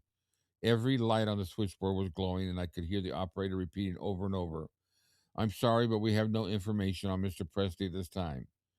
Which Presley are they asking about? I asked. Elvis or his father? Elvis, she said. They were asking if we can confirm reports that he had a heart attack and that he's at Baptist Hospital. The clock inside the cubicle read 3:45. Now that's 15 past. That's 15 minutes past the time that they made the media announcement, right? That was at 3:30. So it's 15 minutes gone by. Okay. At about 4 o'clock, C.D. Smith, one of our employees, rushed to the reception area and announced that his son, a Memphis police officer, had just phoned him from headquarters. Elvis is dead, he said. That was all his son had told him. No details. Word spread quickly, and staff members gathered around the switchboard. 10 minutes later, I was in my office when my wife called. They just flashed it on TV, she said. They're saying Elvis is dead. The time was 4:10. I notified the operator where I would be so she could route all calls directly to me. The lack of solid information was maddening. Everyone seemed to know more than I did. No official confirmation had been issued. Even news reports relied on the phrase like authoritative sources. The central question was he really dead? So at 5:30 p.m., a man identified himself as Police Inspector Morris called and spoke with Ian Parker, informing him that an autopsy on Elvis Presley was in progress. The inspector said the body was to be released to Memphis Funeral Home's Union Avenue Chapel once the autopsy was complete. Parker asked whether the instruction came from the Presley family. The caller called that both he and the hospital chaplain McKnight were acting under the family's direction. At Parker's request, I called Chaplain McKnight. He confirmed everything and suggested I contact David Struble, the hospital's vice president and administrator. He verified the information. Expected the autopsy to be finished within approximately 2 hours. Placing his estimated pickup time around 8 o'clock. I will personally call you or have someone call you when you can come claim the remains. After updating Parker, I retreated to my office, lit a cigarette. At that moment, I wished more than than anything for a stiff drink, but alcohol was prohibited in the funeral home. He'd followed Elvis's career since a teenager. When my friends and I lived in Valentine Court apartments near Valentine and Watkins, we would ride our bikes to Marble Street to hear Elvis sing with Bill Black on bass and Scotty Moore on guitar. Boy, he really went back, didn't he? But Elvis never talked down to us or brushed us aside. I found myself thinking about the carefree Elvis I knew in '54, a skinny kid. That was the summer I first heard That's All Right. From the very first note, I knew his voice was different. He's pretty much summing up. Years later, critics would describe Elvis' style as a blend of black gospel and rhythm and blues through a white singer's sensibility, but no labels ever captured the magic. A soft knock at my door pulled me back to the present. One of the secretaries explained that the switchboard operator was being overwhelmed with calls, some from across the country, others from overseas, mostly reporters asking about funeral plans. Would you like us to route them to your office? And I said yes. But truth be told, I welcomed the responsibility and I always enjoyed being at the center of things. It was probably the same impulse that drove me to earn an eighth degree black belt. Not everyone appreciated that trait, but I had long since learned to shrug off opinions. Leaning back in my chair, waited for the phone to ring. I knew the next few days would be long and exhausting, and I could already feel the machinery of something new, enormous, beginning to turn. So that's the forward. He's getting us all set up. Um, what a chain of events, man. You there, Cam? Yeah, I'm here. Okay.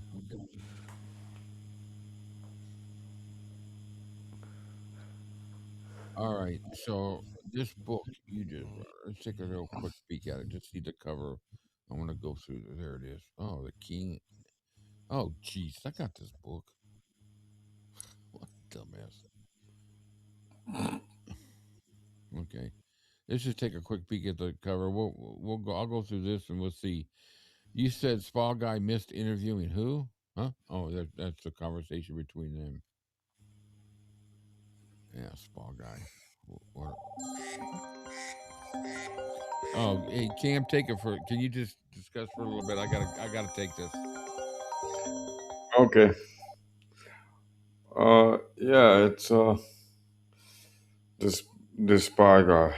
That's not someone that I particularly enjoy watching. He seems a little bit too salacious for me at times, especially since he acquired the ambulance. Uh, I don't really take much of what he says um, because it's not really as much about Elvis as it is about him and his channel and what he does, but that's okay. For those that watch him, that's cool, but my personal opinion is I don't.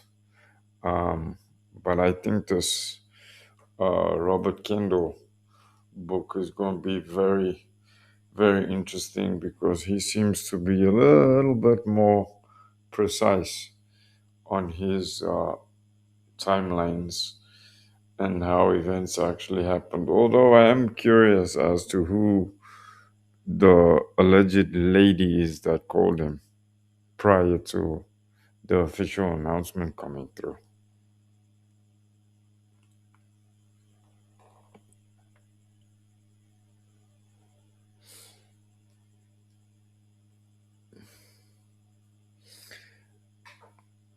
Yeah, I think there's going to be some very interesting facts.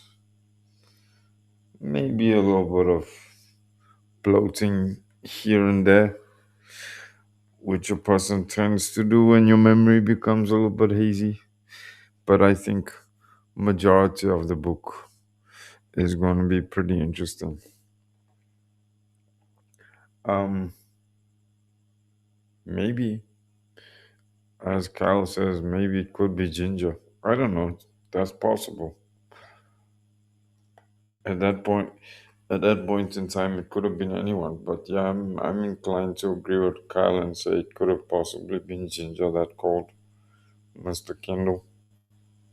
Yeah, that's what I was thinking. That's what I was thinking when I was reading that, and when it said female, I, Mm. I just it, I don't know, just something about her that anyway. Okay, here's the book. We're just gonna take a look at it real quick before we get into the saga. We're not gonna do much of the saga either today, but that's Yeah, maybe it could have even been Aunt Delta or even Joe. Although I don't think it would have been Joe Smith. Possibly, if it wasn't Ginger, it might have been Aunt Delta. yeah. All right, so the King and Doctor Nick. We're gonna do next. We're just gonna kind of take a quick peek, and I'm gonna try to figure out how we can do four books. Whoever wants to hang around with us, I'll do it. The one thing I don't want to do is I don't want to get it too late because right now, well, Cam's 7 hours ahead of us, so right now for him it's almost midnight. Yeah. Um, Statement of the day, Laurie. Small guy is definitely a jerk. I hope he doesn't watch my channel. He's such a jerk. Well, All right, so if he does, just our opinion. yeah. Um, the King and Doctor Nick. What really happened to Elvis and me? Have you read this, Cam? Yes, but not all. Most of it. I'll go through it and see how much of it relates to what we're talking about right now. But I definitely will just I'll bring it in for highlights and stuff like that because He just basically goes into more detail about Elvis's medical conditions, the okay, treatment he was giving, talks about his trial, talks a little bit in part about the racquetball venture. good lord, yeah, we got Arcana Spirits. I look at the chapters names. Okay, yeah, I'll look through that. Thanks, Cam, for seeing that. This isn't the one I have. I don't have this book, so thanks. Sure. I appreciate it. I How many pages is this thing? This is 307 pages. Mm-hmm. Okay, I'll have to get my speed reading thing out. I'll read that. I got to read the saga one this week too. All right, so I'll bring some of that in next week. Maybe we'll alternate. Um, but right now, I am going to bring up the author's preface for this book right here, and this is the strange. Ooh, nope, it didn't quite land, did it? Let me. Oops, other way. Okay, that works, huh? Mm-hmm. All right, so from the author, and this is only a couple pages, so it won't take. It's actually only 3 pages here, but this is his preface about the book, and I really want to get into this book, so I'm going to read this before next week, and then we'll share. Let me catch up on some comments. What did I miss anything? That was they were scheduling all my blood work came out perfect. So Oh, from, cool. from last week, that's why I had to take it. I just wanted to make sure, but they rescheduled my next appointment. So comments. Um,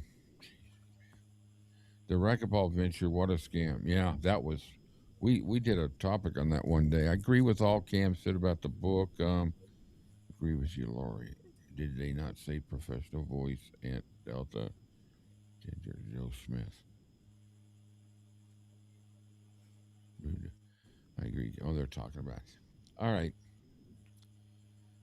Um. Yeah. Thanks, Charlie. Thanks, Laurie. Excuse me. All right. So, author's preface, preface, afterface, preface, whatever. Preface. I Pre- decided. I just. What has that, Cam? or you could say author's preference too. Okay. Yeah.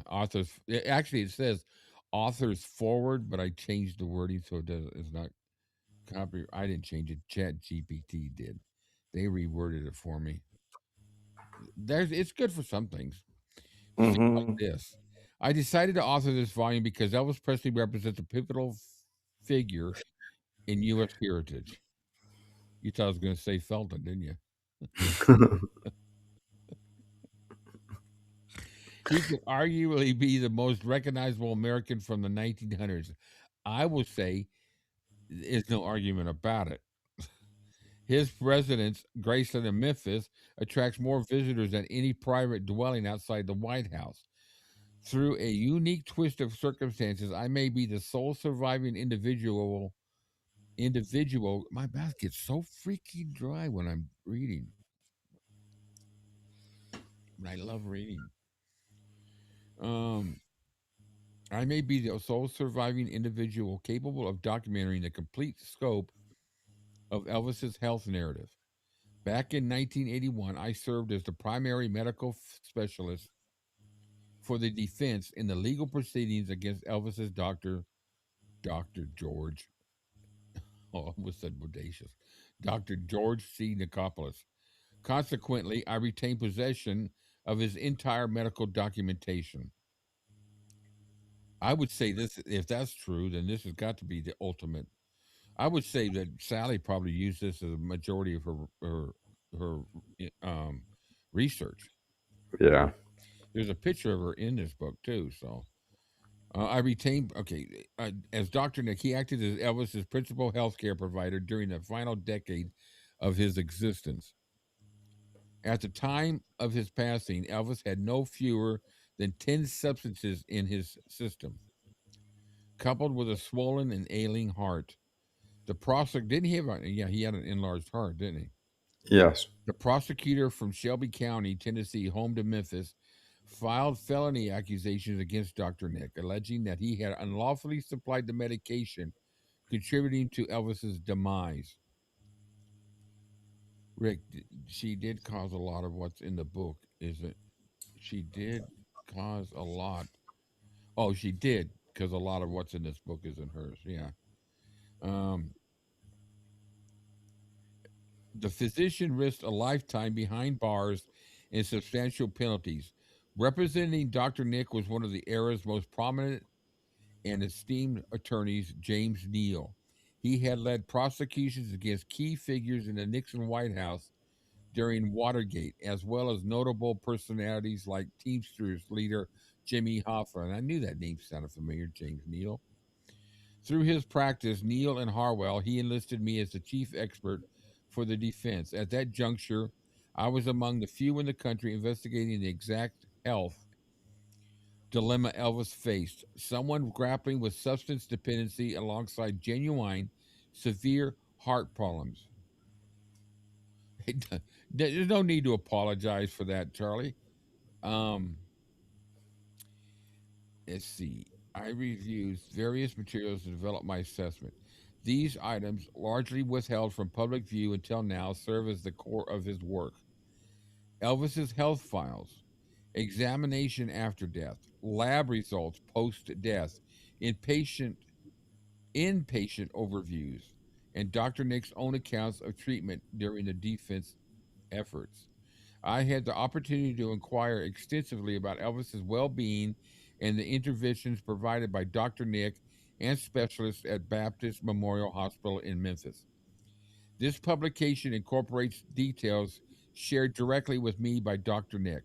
The panel of jurors reached a not guilty verdict after just 3 hours of discussion.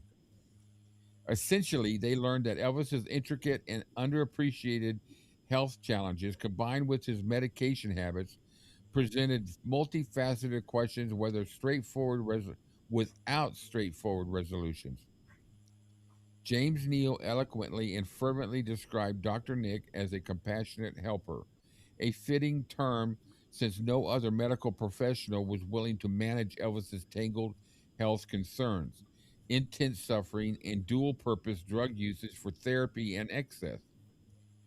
This narrative couldn't have emerged at an earlier point in time. It's only within the past half decade that advancements in medicine and patient care have provided the insights necessary to trace and comprehend the array of ailments. And we've mentioned that so many times Yeah. that well, I don't know, technology or advancements in the medical field in the last 10 years, there's probably been more advancements in the last 10 years than they were in the previous 30 or 40, Mm-hmm. because of digital and all the stuff they could do. I mean, they could there's they people go and have brain surgery and go home the next day. Mm-hmm. Where before you'd be in the hospital for weeks. It's only when it's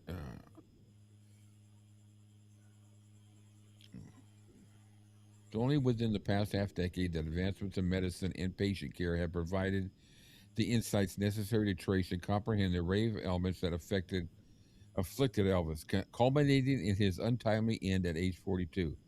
Numerous outstanding biographies exist on Elvis's biography and mythology. The thorough analysis and honest portrayals of his experiences and actions by fellow writers were essential for this project. I've drawn medically pertinent fragments from various sources to align my content with the established records of his personal life, relatives, and professional path. The image on the front of this book depicts Sun Records during the initial 1950s era. A lesser recognized contributor to the Elvis legend is Sam Phillips, an independent business owner who founded and funded Sun Records. He single handedly supported and unearthed talents like Elvis, along with icons like Jerry Lee and Johnny Cash and Carl Perkins. Sam, much like Elvis, possessed extraordinary musical talent, and he arguably did more than any other individual to originate the genres of rock and roll and modern country music as they're recognized today. This work honors Sam Phillips, for without his influence, Elvis might have faded into anonymity as a delivery driver. The specialized support from the Tenet Foundation's editing group was indispensable for capturing the historical accuracy and narrative flow here. Under the guidance of Ingrid Hollis, the team excelled, and I dedicate this book to her.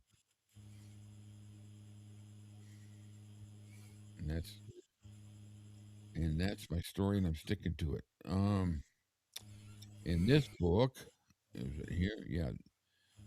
Which book are we in now? Strange. So yeah, see, on the front of the book is the picture of Sun Records. Mm-hmm. This is going to be fascinating, you guys. I think this is going to, when you get three books like this, four books like this.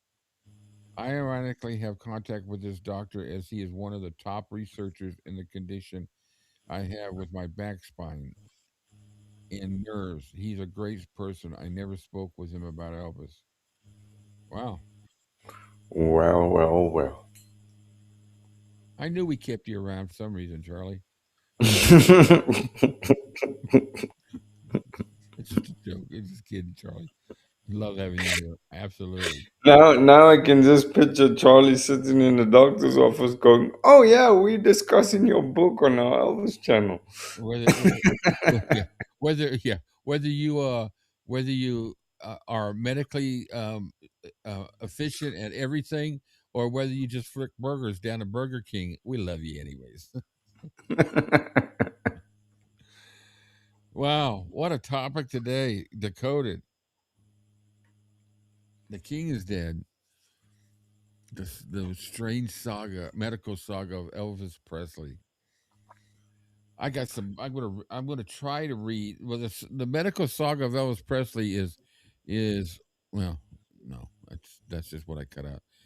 I don't think that's a real long book. I think it's only like 200 something pages. Um, but I don't know. You guys let me know. Are you enjoying this? Do you want me to do it this way? You guys are the ones that are listening to us. I'm engrossed into it. I get lost in the comments, and I have to stop every once in a while. Dr. Forrest Tennant's book is very good. It explains what the problems were and the myths of things. It's almost Well, like do we want, is it that much of a book that we not get as in depth with it by sharing it, or do we save it for a in depth read or book discussion or both? I can't do anymore in one. It's up to you guys. I'm more than happy. I'm more than happy to do it, but Also, too, I got to keep in mind, I got to keep the time to where some of you guys are in the UK. Excuse me. So it starts getting a little bit late for you guys because it's 10 o'clock for you guys in the UK right now. It's midnight, or actually it's almost 1 in the morning now for Cam. I think it's a book that needs an in-depth discussion. It's a really great book. Um, yeah, let me think about it. Let me figure out how I'm going to do this. Do I break it down? Oh, let me hold on a second. Let me find out how. Let me see something here. Decoded book chat. The strange saga. Okay, the same saga is ooh, almost 300 pages. Okay, so we got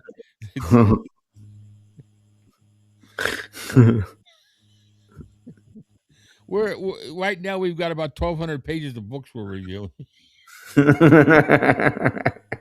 that's not even counting the conspiracy. That conspiracy is 700 pages, but we're not bringing that in here. We're just bashing it. By the time we're through, I don't even think we'll want to read it. Oh my god, we should have just I, we should have just read a cushy book. Whatever's okay with you guys. Yeah, we'll just play it by ear. Um, I love this Wednesday talk though. The Undecoded really gets in depth. I don't know how many pages we got through today, but it let me close that out and let's get back up to the chat. Anyway, so what did we cover today? Mainly, we covered the ambulance and all the way to the hospital and the announcement of his passing, and then we got into actually that kind of segued nice, didn't it, Cam? We Mm, in the Decoded, we took it to the point where we got to the hospital, and then of course we haven't gotten into the other two books, but we've introduced the book at the point when they take over. The king is dead, so it actually segues pretty nice. And then the other book that we've got, shit, I got so many books in here. The saga, that one, that one kind of explains, will kind of tie in line with that where we're at now. yeah. So maybe we just leave it. Maybe we do it this way. We do Decoded for an hour for an hour. When we do one of each of the other two books, and what I'll do is I'll go through Dr. Nick's book and pull out everything in there that correlates with. I don't want to discuss the racquetball courts and all that stuff if he does. Does he talk about that in there? Yeah. Okay, so I'm gonna pull that out. I want the medical stuff. So I'll go through there and I'll pull out the important some relative information, even if it's half the book. I'll just pull it out, and then we'll just it just doesn't sound right. Yeah, I was a bit slow on that one. I feel like I'm on Friday night at 9 o'clock with Doctor D. Anyway, I'll do that. Let's just continue the way we're doing, and the three books that we'll follow through with them, and then the Dr. Nick book. I'll bring the pertinent information to our discussion. I want to keep this discussion going, and Decoded. I think because Decoded is the whole discussion about whether he's alive too or dead or he's beating up Grove.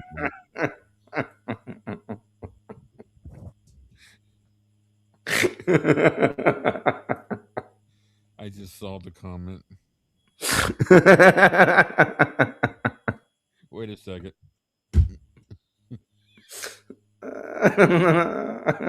No, we can learn about the eye incident that's in Doctor. Ooh, we can learn about the eye incident and that's in Doctor Nick's book. Yeah, we'll pull out some cool. I used to be young 35 years ago, laughing out. What? Thank you. I used to be young 35 years ago, laughing out. Uh, that's funny. Who we got in here still? Let's have some fun here for a little bit. I like the laughing part. This is it's hard to go through here, and I know we kind of laughed about a few things, and I don't. I hope nobody thinks it's disrespectful, but the information is very it's just it's not funny information. But when we're done, it'd be kind of nice just to kind of leave with a little smile on our face, laughing about about it. No, you need to interject some humorous moments in between all that medical information, because unless you have a good understanding of it, it can tend to get a bit sterile. Well, leave me long, let me talk long enough, and I'll definitely get both feet in my mouth. So that's for sure, Natalie. That's naughty, Natalie. Oh my God, I'm sorry. I was I really just a very innocent person. No. Um. So what's happening in everybody's world, Charlie? I'm glad that you joined us. I really do hope you get to feeling better. I can appreciate a lot of what you're going through, and I do hope things get better for you, and everybody else. So, it's just been fun. That's Charlie, tame compared to you all. Charlie just needs Yeah, Charlie just needs to get him a good month supply of gummies, and he'll be right as right. yeah, yeah. That's tame compared to y'all with black leather. Yeah. So for those of you who don't know some of the things that we've got that haven't joined us before, or are just here now and then, we are working on a fan club. We're starting our own fan club. That's in the works. More information will come out pretty soon, real soon. We're also working on a group trip to Memphis for the 50th anniversary. So more information will come about that. So I'm excited about that. I've got another channel that I started that's driving me to get in shape so I can travel to go to Memphis. I can't travel right now. So I want to get to that point. So there's another channel that I show that, and I put videos up every other couple days. And I showed my first video of me actually getting down to the end of the hall, which was a major accomplishment for me. So I'm excited. It gives me something to look forward to. We got 560 days, 559 days to the 50th anniversary of Elvis's passing. So we got a lot planned for this year. But we got a lot planned for this show, and our normal stuff tomorrow night. We're doing the Cam and I are recording. I think tomorrow. Well, it depends on Cam. I got to know he's got some personal stuff going on this week with the passing of his friend this week, which we memorialized on Sunday, and then tomorrow night we've got the 8 o'clock showing of King Creole on the Zoom movie watch. And I promise everybody that's coming to that the link will be correct this time, because that was a disaster. I said nobody could get in. The link that I gave from Zoom didn't work, because what I did is I tried to set them up as to the point where they could use the same link every week for that time. I think I got the links flipped around, and when I said 3 o'clock, it was the 8 o'clock one, because they're saying Mhm. this is 8 p.m. show. I go, well, that you might as well hang on for a couple of days before I can let you in. So it was bad. I felt so bad. I think some people weren't able to get in. So I deleted all that recurring, all that stuff, and I'm going to do like I normally do, and I'll just have to do a trial. I'll set one of them up as a reoccurring and see if we can get that to work next Monday. If not, then um, but next Monday is GI Blues. I mean, next Tuesday will be GI Blues. But tomorrow night we've got the making of Jailhouse Rock. For those who didn't see it, and if everybody saw it that joins in, then we'll just flip on over to King Creole. And we have some great chatter afterwards. It's a lot of fun to talk and talk about anything. It's private, doesn't go out in the internet, and we can play any movie we want. It's all personal. It's all private meeting. So if you're interested, just email me at allelvisa2z.com, Let me see if I have that banner in here. Yeah, here we go. Right there. All Elvis-A-Z at gmail.com. Email me if you're interested in the Zoom. I do need to be familiar with who you are if you've been visiting us for a while, because it is we have the super great one pretender out there that sends his trolls out, and I do not want to let them out. They're not going to be allowed in. I know we have some within our group, that, but they leave us. I don't get any inference. Anybody's welcome to watch us and join us, but the conversation doesn't change you know to negative stuff or defending the defender, the pretender, or whatever, the whack job. So, anyways, that's all I have right now, Cam. I let me get hide that. Ooh, hit it twice. Anything to share here, real quick? Let me see. I'm in the call in right there. Let's go down here real quick, and I'm gonna just go through this real quick. Let's close out this, and schedule should be here somewhere. I think I got it. We got a real special. If we do inside this week, um, we got a special one. It's going to be with video, so we're going to actually see Elvis singing the takes. Ooh, that'll be a barn burner. The EFM event. Um, yeah, do I have? Hold on a second. Let me see if I can get that. Danny has put out the dates and time of his of their event during Elvis Week this year, the 26th. And let me see. I'll go to your site. Um, which one did you put on with us or that one? Let me see. Hold on a second. I know I'm being ridiculous here.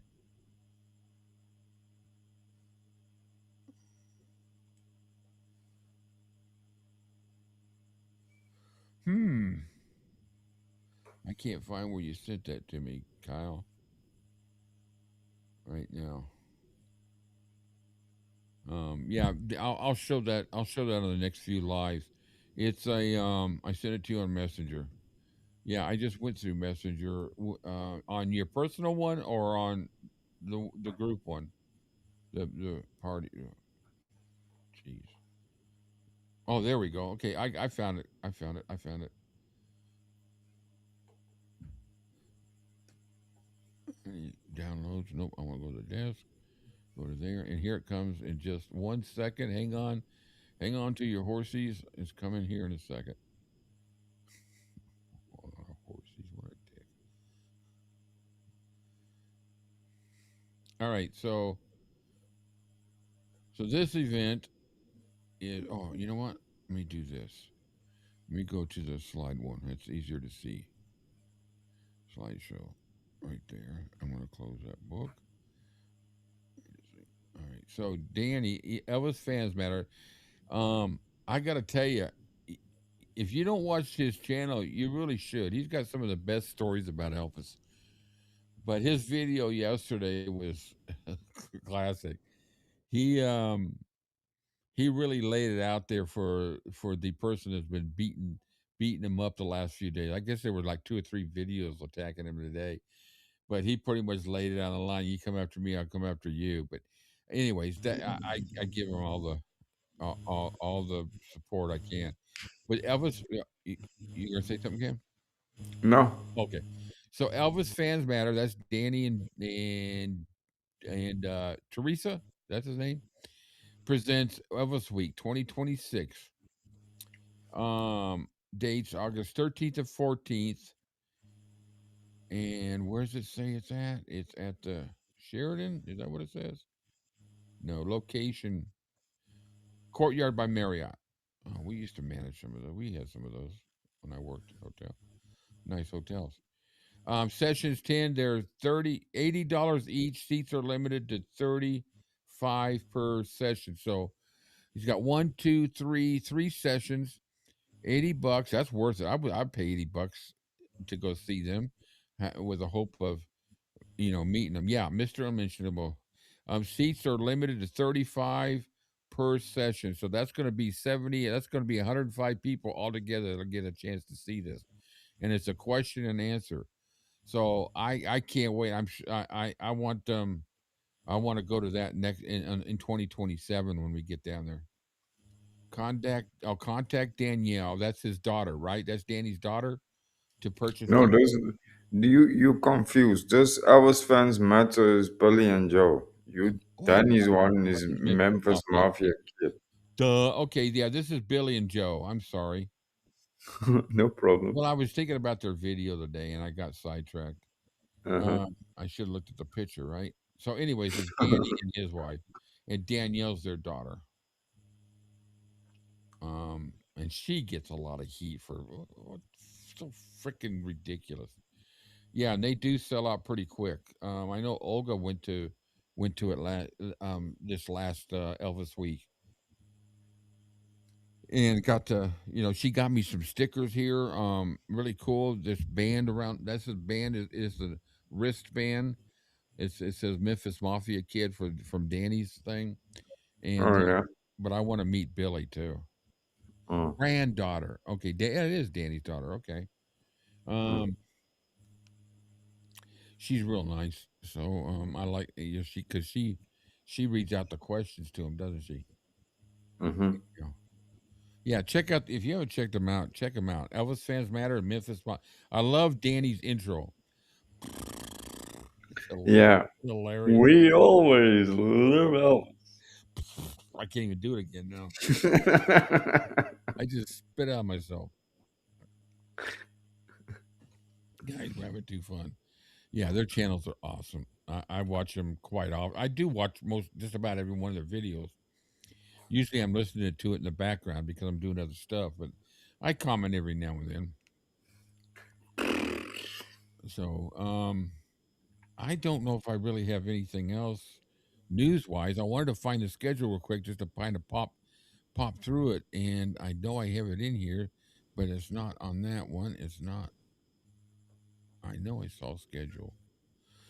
Ooh, Renee gave me permission to use this video and post it on my channel and everything. Oh, cool. So if y'all want to treat, have y'all seen Renee's video he put out of the song he wrote? Let me know in the comments while I'm doing this. I'll play it real quick. It'll put the hair on your arms standing up, saluting you, literally. No, that's not the schedule. Is it screen share? Is it screen share? Oh, this is irritating me. You know what? I just need to wind everything down to just one studio and just leave it that way. You know, because I never can find what I'm looking for. Yes, everybody's seen it. Renee's awesome. Um, I'm gonna post it on my channel and promote it. I'm gonna put He's got an awesome channel too. You guys got to check his. I'm a little jealous, but I'm proud of him. He's a great guy. He's been with us on Inside the Studio 3 times now, Mm. and we've had fun each time. He's just a great guy. Quiet. He's a very quiet guy, but he's great. All right. I don't think I have anything else. So you want to hear it, Cam? What's that? You want to hear Renee's song? Yeah, you can go for it if the guys want to hear. If you guys want to hear it, you know what? I'm going to put it on my channel. Let's just do that. Let's close it out. We've been 2.5 hours, and I'll upload it tonight, and then and of course you can see it on his channel too. Hidden Yeah. Minds. Check out his channel, Hidden Minds. Awesome stuff.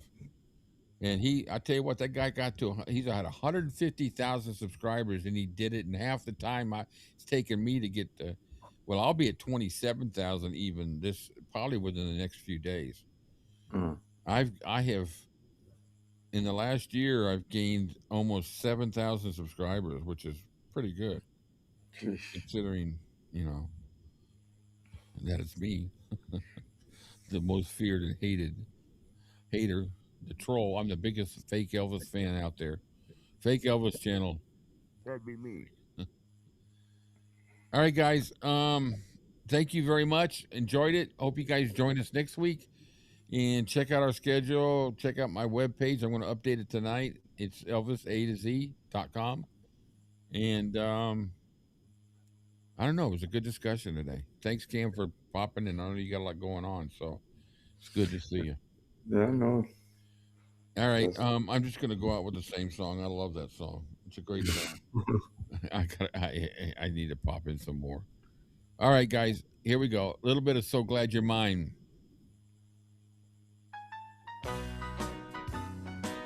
Oh yeah. I'm in a bar. I'm in a saloon. yeehaw. Yeah, partner.